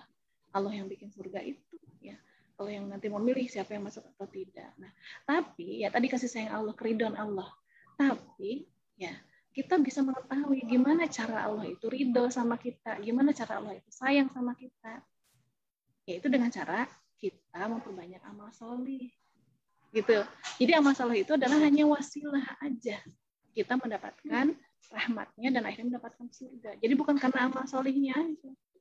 Semata-mata amal solih yang karena tadi betul ketika ditimbang amal solih itu nggak cukup kok sebetulnya untuk tiket masuk surga. Tapi karena dia beramal solih terus, kalau jadi ridho, nah keridhoannya itu yang mengantarkan kita itu masuk surga. Karena tadi kalau misalnya hitung-hitungan dosa, ya bisa jadi timbangan dosa kita tuh lebih banyak dibandingkan pahala kita kan. Tapi karena mungkin Allah ya kita itu tidak pernah tahu juga kasih sayang Allah itu turunnya itu karena amal yang mana. Bisa jadi awalnya dia ahli maksiat kayak apa? Yang hadis riwayat tentang PSK itu ya. Ternyata dia masuk surganya gara-gara apa? Masih minum anjing. Karena ternyata ya mungkin entah karena keikhlasan si PSK itu mungkin begitu mendalam atau bagaimana ya. Tapi akhirnya Allah itu mencintai ya, menurunkan rahmatnya kepada PSK itu gara-gara dia memberikan minum kepada anjing. Allah hapuskan dosanya gitu. Karena tadi Allah jatuh hati dengan amalnya yang memberikan minum anjing tadi. Akhirnya dia masuk ke surga. Nah, masalahnya kita tidak tahu amal yang bikin Allah jatuh cinta itu ke kita tuh yang mana. Yang Allah menurunkan keridhaan itu amal yang mana. Bisa jadi bukan amal yang besar-besar, bisa jadi itu juga udah nguap pahalanya ya.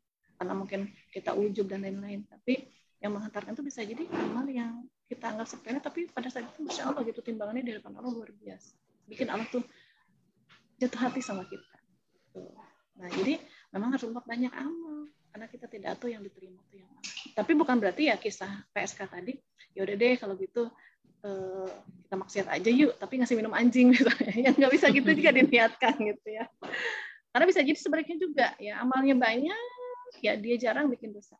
Ada satu dosa yang dianggap sepele, yang itu malah menghancurkan seluruh amal.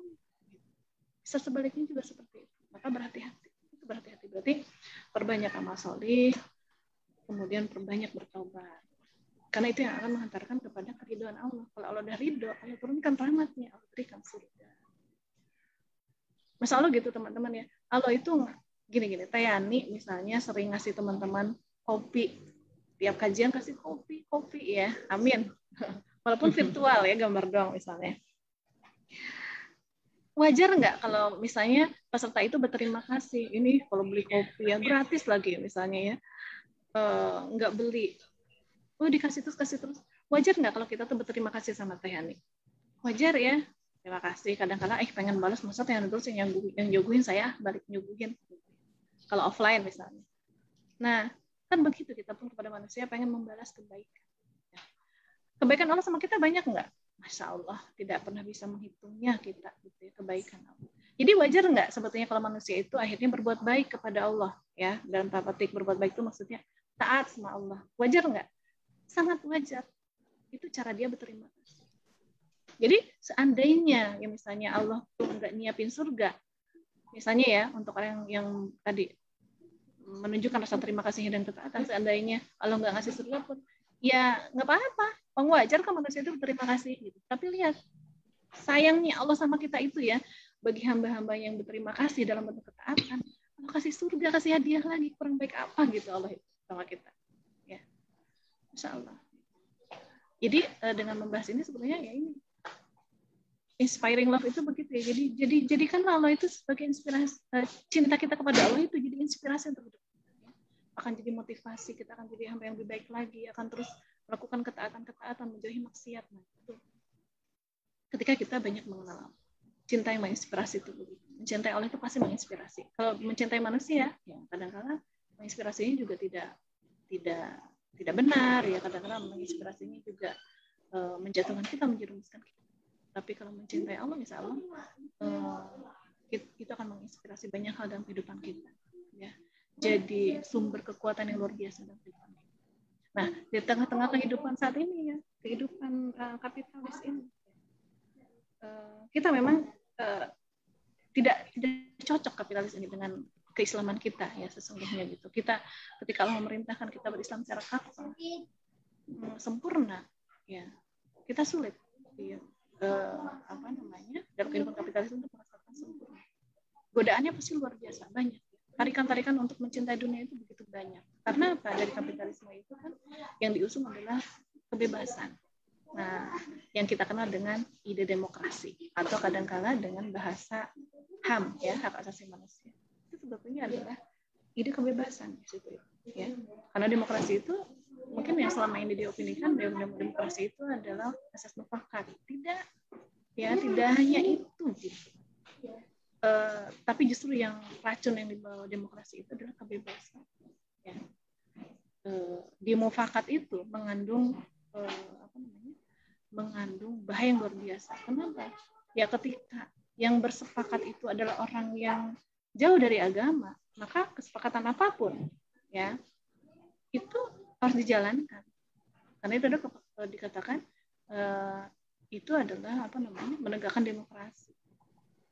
Jadi kalau orang bersepakat untuk maksiat, ya harus dilaksanakan karena itu adalah amanah hati nurani rakyat katanya gitu ya.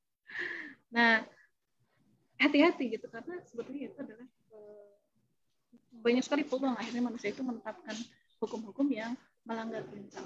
Karena itu kebebasan hak asasi manusia. Padahal tidak seperti itu. Ya. Ini adalah bumi Allah, ya, selayaknya lah. Masa Allah nggak punya hak untuk menginginkan ya di buminya ini yang diterapkan itu adalah aturan. Sama lah kita aja punya rumah. Kalau ada tamu di rumah kita, masa tamu yang bikin aturan? Harusnya tamu yang ngikutin aturan di rumah kita. Nah kita pun para tamu di buminya Allah. Dan kita harus meyakini sebagai muslim, ya nggak usah khawatir gitu. Ketika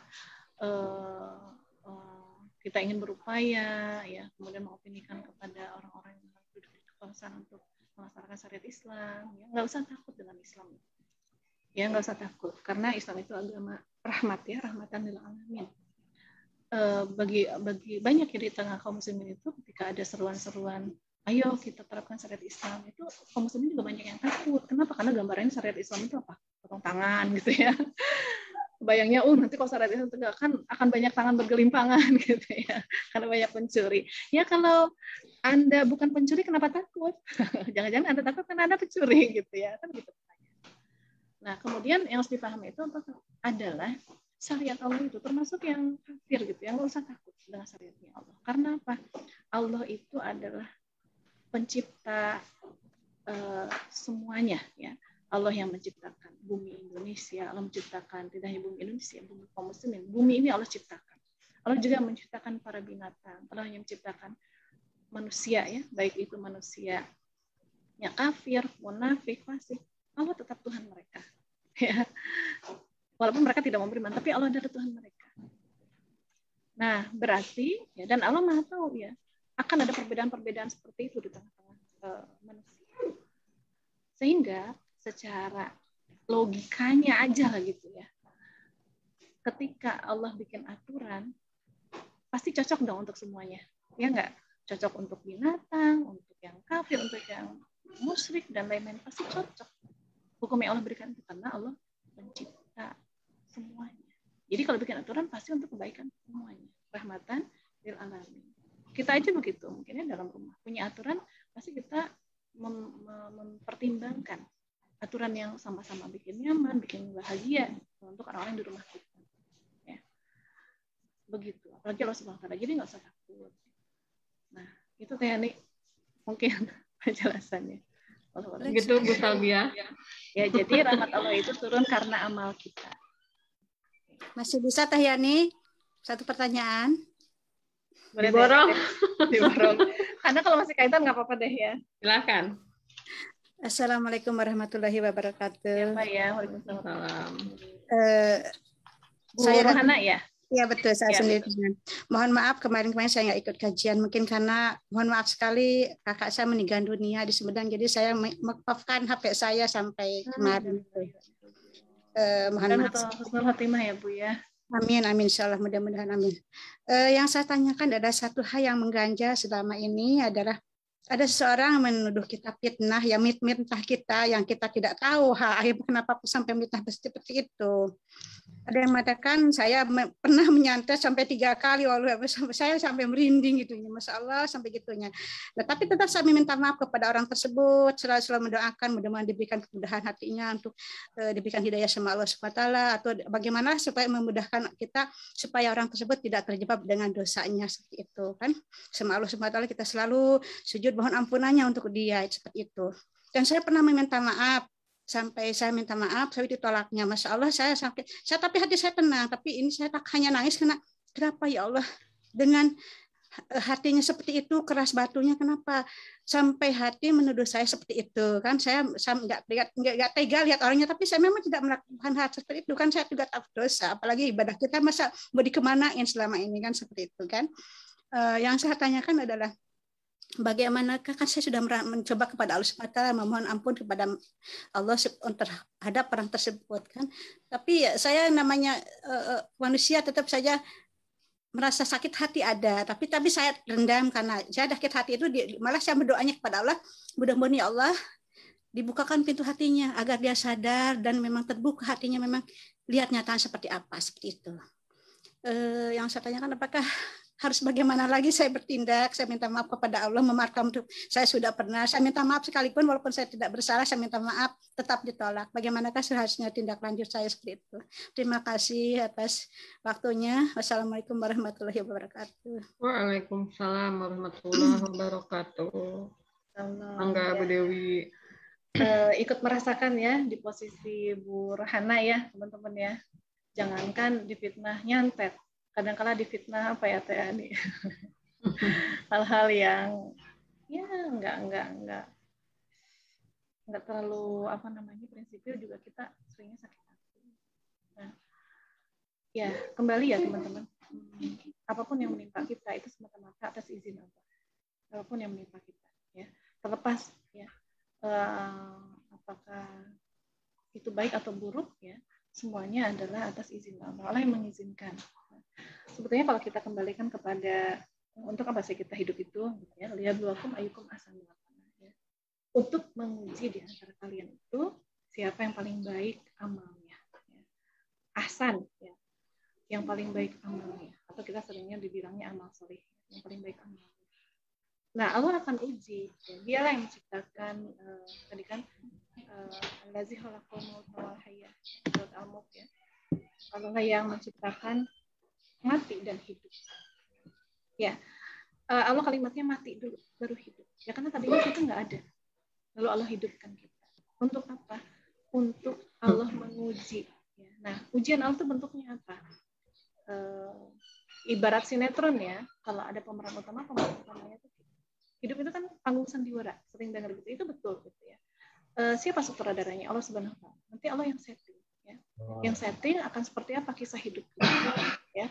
Ada kisah hidupnya itu ya lahir mungkin dibuang, ditemukan di tempat sampah, dirawat, tapi yang merawatnya itu kejam ya, dia harus ada yang dipatahkan kakinya mungkin ya untuk mengemis supaya disegani orang dan seterusnya. Kemudian mungkin dia itu Ya gitu ya. Akhirnya matinya jadi sinter bolong, nggak ada ya. Nah, maksudnya kisah hidup itu Allah yang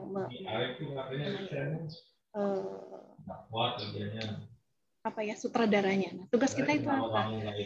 Semua kisah yang Allah hadirkan tadi kita mau memilih, ya maukah tetap dalam ketaatan, ya meresponnya dengan ketaatan atau meresponnya dengan kemaksiatan. Pilihannya kan cuma itu. Kita nggak bisa nolak ya. Kita pemeran utamanya Allah hadirkan figuran-figuran. Nah, figurannya itu bisa kejadian, bisa orang, figuran itu kan ya. Mungkin kejadian itu apa? Figuran itu mungkin Allah hadirkan virus. Nah, itu kan figuran. Kita kena, kita sakit deh gitu ya. Itu kan figuran. Sakit itu figuran. Nah, kita merespon sakit dengan apa?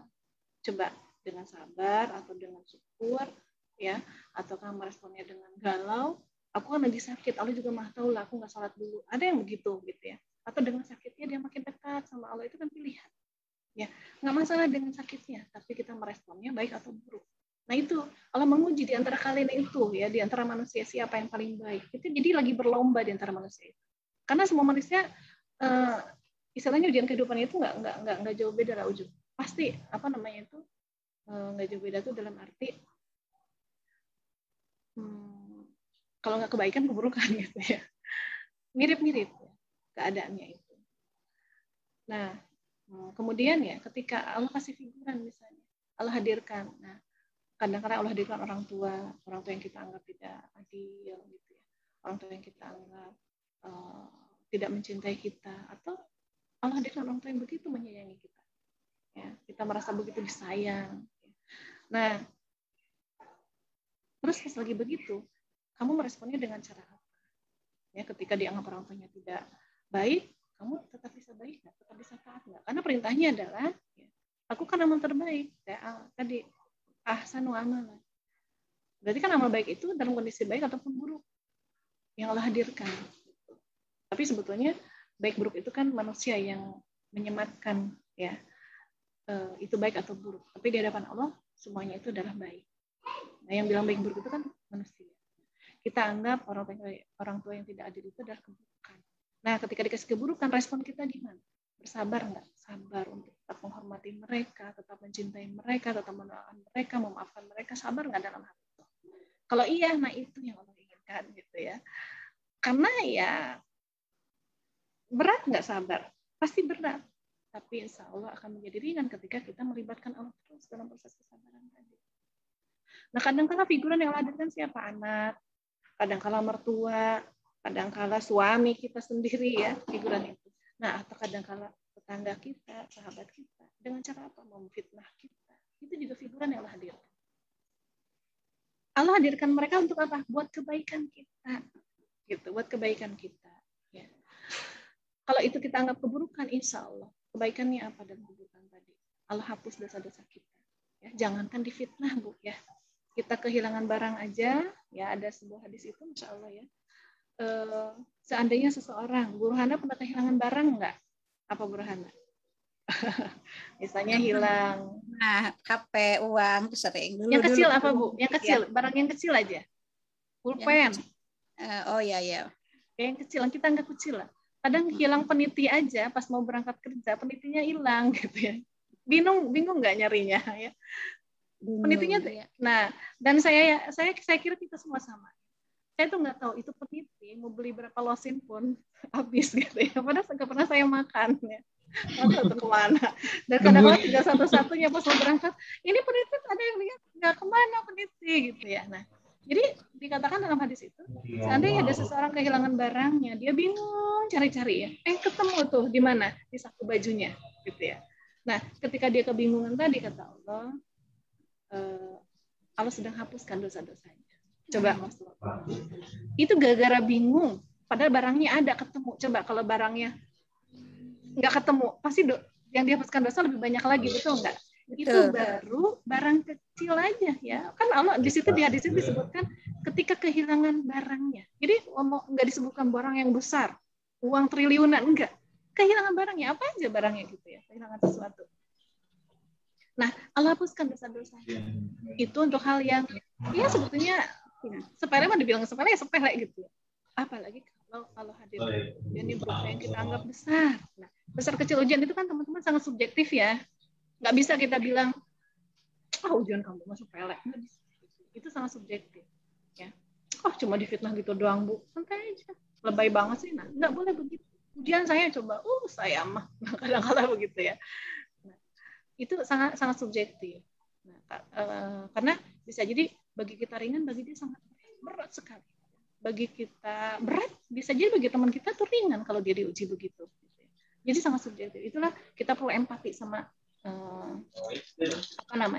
sama masalah orang lain. Nah, lanjut ya kepada masalah ibu itu. Jadi Allah yang menghadirkan orang tadi, gitu ya. Nah, kita nggak bisa nolak orang tadi ya, Allah hadirkan dengan apa mau fitnah kita. Kita nggak bisa nolak. Nah, tugas kita apa? Tugas kita itu meresponnya aja. Ibu sudah bagus ya, datangi minta maaf, itu kita merespon dengan baik. Nah, tapi dia belum berubah, serahin aja sama Allah. Ya, serahin sama Allah. Karena kan tempat kita tuh tempatnya berikhtiar. Gitu. Tapi akhirnya yang membuat dia itu paham, menerima, mau memaafkan kita, jadi baik dia berhenti memfitnah, itu kan udah bukan wilayah kita. Nah, ya begitu. Jadi abaikan, maksud saya itu figuran itu kan cuma numpang lewat doang. Kalau cuma pinjam tubuh dia untuk nguji kita, kalau cuma pinjam tubuh orang tua kita untuk nguji kita, kalau pinjam orang yang nipu kita, ya pinjam tubuh orang yang nipu kita untuk nguji kita, dia cuma figuran, mah kan lewat-lewat doang, Bu, gitu. Sesungguhnya apa? Sesungguhnya pemeran utamanya tuh kita, gitu ya. Allah sangat mudah kok mengembalikan uang yang ditipu, itu sangat mudah banget. Tapi kan PR-nya itu gimana kita memaafkan penipuan tadi, mengikhlaskan uang yang hilang tadi. Allah kembalikan gampang kok dengan cara min haitsu la yahtasib, dengan cara yang tidak kita duga-duga. Termasuk Allah lembutkan hati orang tadi, ya. Allah fahamkan, bahkan bisa jadi orang tadi Allah jadikan dia itu gerakan hatinya untuk meminta maaf balik sama kita, itu mudah banget. Tapi bukan mereka PR-nya. Kita itu kadang kala sibuk menyelesaikan figuran. Iya. Ya. Ini anak saya nih kecanduan game, itu figuran. Ya, memang PR gitu. Tapi PR utama itu apa? Kita misalnya emosi nih, anak kita kecanduan game. Nah, PR utamanya apa? Hilangin emosinya dulu. Ya. Allah menggerakkan hati anak kita untuk berhenti main game itu gampang banget. Tinggal kun gitu ya. Tapi PR-nya itu kita emosinya tuh jangan hilang dulu sampai akhirnya anak dimarah-marahin, dipukul, dicubit, diapain gitu ya. Hukumannya sampai berat ke fisik dan lain-lain. Nah, itu karena kita lagi emosi. PR-nya itu kan emosi kita dulu. Allah tidak akan merubah nasib kaum sebelum kaum itu merubah dirinya sendiri, bukan merubah si figuran. Kita sering fokusnya merubah figuran. Nggak nyaman sama suami, pengen merubah suami. Nggak nyaman sama mertua, pengen merubah mertua. Ya. Harusnya apa? Hilangkan perasaan tidak nyamannya, itu PR-nya. Jadi kalau nggak nyaman, ya dia masih begitu juga, kita bisa senyum aja kan gitu. Karena kita sudah hilang rasa tidak nyamannya. Begitupun Ibu. Jadi mintanya gimana? Dirubah kalimatnya sedikit ya. Gimana supaya cara orang itu paham? Enggak, ke kita. Gimana supaya kita tetap nyaman, tetap bahagia, tetap baik, tetap ikhlas, tetap mencintai orang tersebut walaupun dia tidak berhenti memfitnah kita. PR-nya kan itu, Bu. Ya, jadi mintanya doanya ke kita aja. Lalu apa? Titipkan aja orang tersebut sama Allah. Kita ikhtiar lagi, kalau Ibu mau coba bicara lagi, nah libatkan Allah dulu sebelum bicara. Kalau sudah libatin lagi, kurang mungkin pelibatannya, ya Allah, ya temani hamba, bahkan Ibu mungkin sholat taubat dulu untuk menghapus hambatan-hambatan pertolongan Allah ya, sholat taubat dulu. Ya. Mohon ampun ya Allah kalau adanya fitnah ini karena dosa-dosa hamba di masa lalu, Engkau sedang hapuskan dosa-dosa hamba di masa lalu. Ya Allah, Engkau berikan fitnah ini. Gitu. Nah, syukuri dulu fitnahnya, karena itu cara Allah menghapus dosa-dosa kita. Ya, kemudian, kalau pertolonganmu belum turun karena dosa-dosa hamba, masih banyak ya Allah, hamba mohon ampun. Ya, sebisa mungkin kita sebutkan, oh iya ya Allah, dulu saya pernah dosa ini, sebutkan. Karena itu salah satu adab dalam kita bertobat. Ya, sebutkan, saya dosanya ini ya Allah, kita mohon ampun. Besok saya mau bicara lagi sama orang itu, ya temani ya. Ini Allah lisan saya untuk membicarakan sesuatu yang dia bisa pahami, ya, yang bisa dia terima, mudahkan ya lisan ini. Kemudian apa? Titip ya Allah, titipkan hamba, titip hati hamba supaya hamba terus bisa bersabar, terus bisa mencintainya, memaafkannya, titip hamba ya Allah hati. Memang mungkin butuh proses gitu ya kita untuk bisa memaafkan dan seterusnya. Tapi terus saja minta titip ya Allah. Kalau hati ini dalam genggaman, minta ya Allah, bolak-balikan hati ini. Kemudian titipkan juga hati orang yang memfitnah kita. Titip ya Allah ya, kasihan saudara saya itu. kalau dia masih begitu juga ya. Alhamdulillah saya di posisi yang difitnah. Coba saya yang memfitnah. Seperti apa dosa saya? Ya. Nah, begitu. Jadi kalau difitnah itu ibaratnya kan kita dapat limpahan pahala setiap hari ya. Dua ya, kita dapat penghapusan dosa, dapat limpahan pahala. Nah, ini juga kaitan dengan cinta dunia ya. Kalau kita mikirnya di dunia, difitnah itu sedih, rugi. Coba kalau mikirnya akhirat. Bahagia difitnah itu. Karena apa? Limpahan pahalanya luar biasa. Pahala itu ya, kalau gambaran sederhananya mungkin begini. Ibu, teman-teman, kalau ada orang yang melimpahkan, mentransfer kita sehari 10 juta aja. Seneng banget nggak? Sehari 10 juta tiap hari gitu. Nah, ibu kita ketika difitnah bukan ditransfer 10 juta, lebih dari itu. Ya, ditransfer pahala setelah itu hari harusnya kan bahagia gitu. Tapi karena mikirnya di dunia rugi, sedih, sakit hati. Cuma ya, akhirat, ya. Cuma gini Ustazah, cuma saya kasihannya sama orang tersebut kok bisa Nah, hati itu. Kasihannya itu Iya. di situ, nangisnya di situ Ustazah. Iya, nah kalau udah sampai di situ, masya Allah gitu ya, terus aja mohon kepada Allah.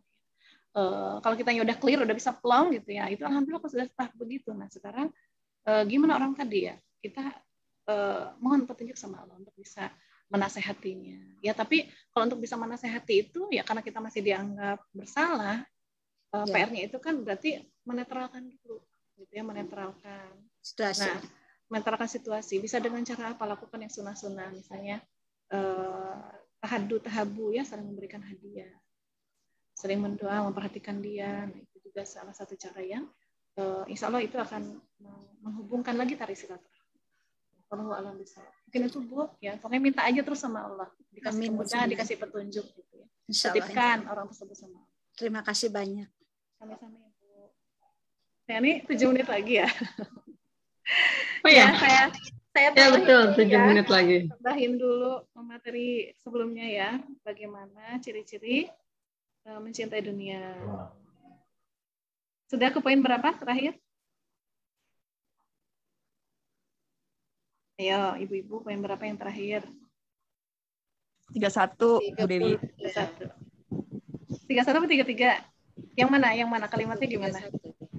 Selalu ingin sama dengan orang lain dalam urusan dunia. Tetangga punya mobil, pengen punya mobil juga. Oh iya. Nah, berarti nomor 32 ya sekarang ya. Kita ikut menguburkan orang lain yang meninggal, tapi kita sama sekali tidak memetik pelajaran dari kematiannya. Ya, kita dengar kabar setiap hari tentang kematian, apalagi sekarang ya di masa lonjakan yang luar biasa. Dengar kabar tiap hari tentang kematian. Coba diukur diri kita selama ini. Apakah kita memetik pelajaran? Ya kan Rasulullah itu sampai mengatakan orang yang paling cerdas itu siapa? Ya, orang yang banyak mengingat kematian, mempersiapkan kematian. Kematian itu adalah sebaik-baik nasihat. Nah, sudah ribuan, ratusan ribu, atau mungkin kalau di total ya, jutaan orang meninggal karena wabah ini gitu ya, teman-teman. Apakah kita jutaan kali menjadi lebih baik setelah mendengar kabar tersebut atau tidak? Ya karena atau bahkan kita malah tadi jatuhnya malah jadi depresi, khawatir mendengar kabar kematian itu. Ya, ketakutan itu bagus kalau takutnya menghantarkan kepada hal-hal yang positif. Tapi kalau takutnya itu bikin depresi, nah itu yang tidak bagus. Depresi itu kan itu makin jauh dari Allah. Ya, keyakinan sama Allahnya itu kan makin menipis. Nah, jadi kematian itu sebaik-baik nasihat. Sudahkah ya tadi jadikan kita itu kematian yang terus ada itu jadi pelajaran. Apa pelajaran yang bisa diambil? Harusnya kita jauh lebih baik, jauh lebih menyiapkan lagi ya momen-momen itu, karena kita tuh lagi nunggu antrian. Kita nggak tahu antrian keberapa, ya, kapan, di mana. Tapi yang tugas kita itu ya seperti yang saya sampaikan minggu kemarin ya, karena kematian itu datangnya tidak pernah dikasih tahu. Ibarat kalau saya mau ngajak umrah, pokoknya siap-siap aja ya. Begitu saya, hayo, nah teman-teman berangkat, pasti teman-teman siap-siap. Nah begitu pun malaikat mau. Ya, dia datangnya itu nggak ngasih pengumuman dulu, tiba-tiba datang sepersekian detik, ayo pulang. Nah, sudahkah kita menyiapkan bekal? Ya, setiap mendengar kebaikan, terus kita beristighfar, ya Allah ya, saya banyak dosa, istighfar lagi. Ingat ya, ingat tentang dosa kita, karena bisa jadi kita antrian berikutnya. Pas dengar kematian, oh ya Allah, saya belum melakukan amal yang ini, segera beramal. Oh ya Allah, saya yang kewajiban ini belum sempurna, segera lakukan kewajiban. Begitu. Jadi kalau kita masih mendengar kematian, ya yang meninggal, tapi kita tidak tergerak akhirnya untuk mendekat kepada Allah, semakin menyiapkan diri ya menyambut kematian itu. Nah, ini bisa jadi karena kita sedang teralihkan pikiran kita. Kalau kan dua pilihannya. Kalau kita tidak fokus kepada menyiapkan kematian, kemungkinan kita lagi fokus nyiapin apa? Kehidupan saat ini, dunia saja. Kan itu ya, kemungkinan cuma dua itu. Kalau dia tidak fokus ibadah, ya taat kepada Allah, kemungkinan ya dia sedang fokus menikmati dunia, tenggelam dalam kecintaan kepada dunia. Dia pikir nanti masih lama gitu ya. Ya udah saya tuntasin dulu ini aja lah. Berkarya dulu aja, bahkan karyanya juga kadang-kadang ya. Tapi bagus kalau karyanya itu memang diniatkan untuk beramal soleh. Ya. Berarti karyanya memang syarat amal soleh itu kan dua ya. Niatnya karena Allah, pengen cari ridho Allah, ya bukan pengen cari keridhaan manusia, bukan pengen cari pandangan manusia. Nah, kemudian yang kedua adalah caranya sesuai dengan perintah Allah. Ya, kita berkarya dilihat, boleh nggak karya tersebut? Ya, bikin patung misalnya. Nah itu kan nggak boleh. Berkarya, bikin seni porno gitu ya misalnya, pornografi. Nah itu kan tidak boleh. Tidak jadi amal soleh. Ini kan saya membantu orang-orang yang kesepian ya, saya bikin ini porno. Nah kan nggak bisa juga begitu niatnya ya. Membantu orang kesepian kan tidak dengan cara begitu, tidak diterima, bahkan jatuhnya dosa. Nah jadi kita cek aja kita selama ini, makin dekat, makin taatkah kita sama Allah, ya. Makin bersungguh-sungguhkah kita untuk menjalankan Islam secara kafah ketika mendengar kematian demi kematian setiap saat, ya saat ini. Jadi mungkin itu salah satu pesan dari Allah ya. Kenapa wabah ini juga makin meningkat, melonjak ya. Pesan pertama ya karena setelah penanganan wabah tidak sesuai dengan petunjuk Allah. Allah juga punya cara sendiri bagaimana menangani wabah. Sesuatu yang tidak dengan petunjuk Allah pasti hancur, ya, pasti kacau. Nah ini buktinya. Nah kemudian yang berikutnya adalah pesan cintanya apa? Allah menginginkan kita lebih menyiapkan diri lagi. Kita nih yang masih diselamatkan oleh Allah ya dari kematian akibat wabah gitu. Atau kita masih diberi kesempatan hidup ya oleh Allah Subhanahu wa taala. Pesannya apa? Allah menginginkan kita menyiapkan, masih Allah kasih kesempatan supaya kamu wahai hambaku ketika pulang kembali menghadapku ya, kamu sudah dalam keadaan yang terbaik karena kamu sudah menyiapkannya. Aku sudah ingatkan kamu dengan kematian-kematian saudara-saudaramu. Ayo siapkan. Ya, karena Allah merindukan kita. Allah pengen kita tadi pulang dengan kondisi keadaan yang terbaik. Nah, jadi kematian secara Allah mengingatkan kita. Jadi jangan makin panik dengan makin banyak yang wabah, makin dekatlah kepada Allah. Ya, karena si virus tadi pun adalah hambanya Allah. Ya, Allah yang menggerakkan, memerintahkan virus itu ya, mau menimpa siapa dan seterusnya. Ya, tugas kita adalah bukan semata-mata ingin terhindar dari wabah, tapi kita ingin kematian kita adalah kematian yang terindah, ya, yang kematian yang disambut oleh para malaikat, ya. Para penduduk langit itu menyambut kita, terutama sambutan dari Allah Subhanahu wa taala. Nah itu teman-teman. Ya. Jadi nggak masalah yang sehat, ya tetaplah yang sehat, siapkan dirinya. Dengan kesehatan kita ngapain? Ya, jadikan kesehatan kita itu barokah, yaitu makin dekat sama Allah. Yang kena sakit tidak hanya wabah kan sakit itu. Jadi karena sakit kita itu juga sarana kita untuk beribadah kepada Allah. Ya, mungkin dengan sakit itu kita jadi dapat pahala, jadi bersabar. Karena sakit yang tadinya nggak biasa bersyukur, jadi bersyukur gitu ya, karena oh ya Allah kemarin iya mungkinnya pas saya sehat saya lupa bersyukur, sekarang dikasih sakit makasih ya Allah ya selama ini dikasih sehat. Nah kan jadi begitu. Nah itu pahala-pahalanya di situ. Wallahu a'lam bishawab ya nih. Semoga teman-teman kita semua tetapkan dalam husnul khatimah ya dan bisa kembali berkumpul bersama-sama nanti insya Allah di teman-teman surganya Allah. Amin ya rabbal alamin. Wallahu a'lam bishawab. Satu aja nambahnya ya teman-teman. Ya, kasihan tuh yang di rumah udah minta sarapan. Ya, di rumah situ maksudnya. Di situ nggak ada sarapan ya? Gimana ya? Terima kasih Ustazah dan ilmunya yang luar biasa. Wah, iya Ki, Bu. Masya Allah, tabarakallah. Enggak, Teh Yani? Ya, alhamdulillah. Walaupun hanya 1 poin, insya Allah teman-teman sudah, alhamdulillah ya, beberapa pertanyaan sudah ditunaikan, dijawab oleh Bu Dewi, dan insya Allah yang belum sempat terjawab, mohon keridoannya, insya Allah minggu depan akan didiskusikan kembali ya di forum Zoom ini, insya Allah. Semoga nanti kita bisa bertemu kembali di Pejuang Subuh Inspiring Love yang biasa kita adakan setiap hari Sabtu ba'da subuh. Tetap semangat. Baik teman-teman, kita tutup kajian ini dengan membaca hamdalah, istighfar, dan doa penutup majelis. Alhamdulillah. Amin. Astagfirullahaladzim. Subhanakallahumma bihamdika asyhadu an la ilaha illa anta astaghfiruka wa atubu ilaik. Cukup sekian dari saya. Sampai ketemu insyaallah minggu depan. Assalamualaikum warahmatullahi wabarakatuh. Waalaikumsalam warahmatullahi wabarakatuh. Bu Dewi, Tayani,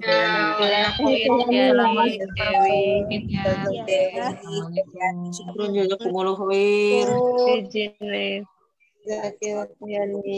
Bu Dewi, assalamualaikum. Tutup ya semuanya ya. Assalamualaikum.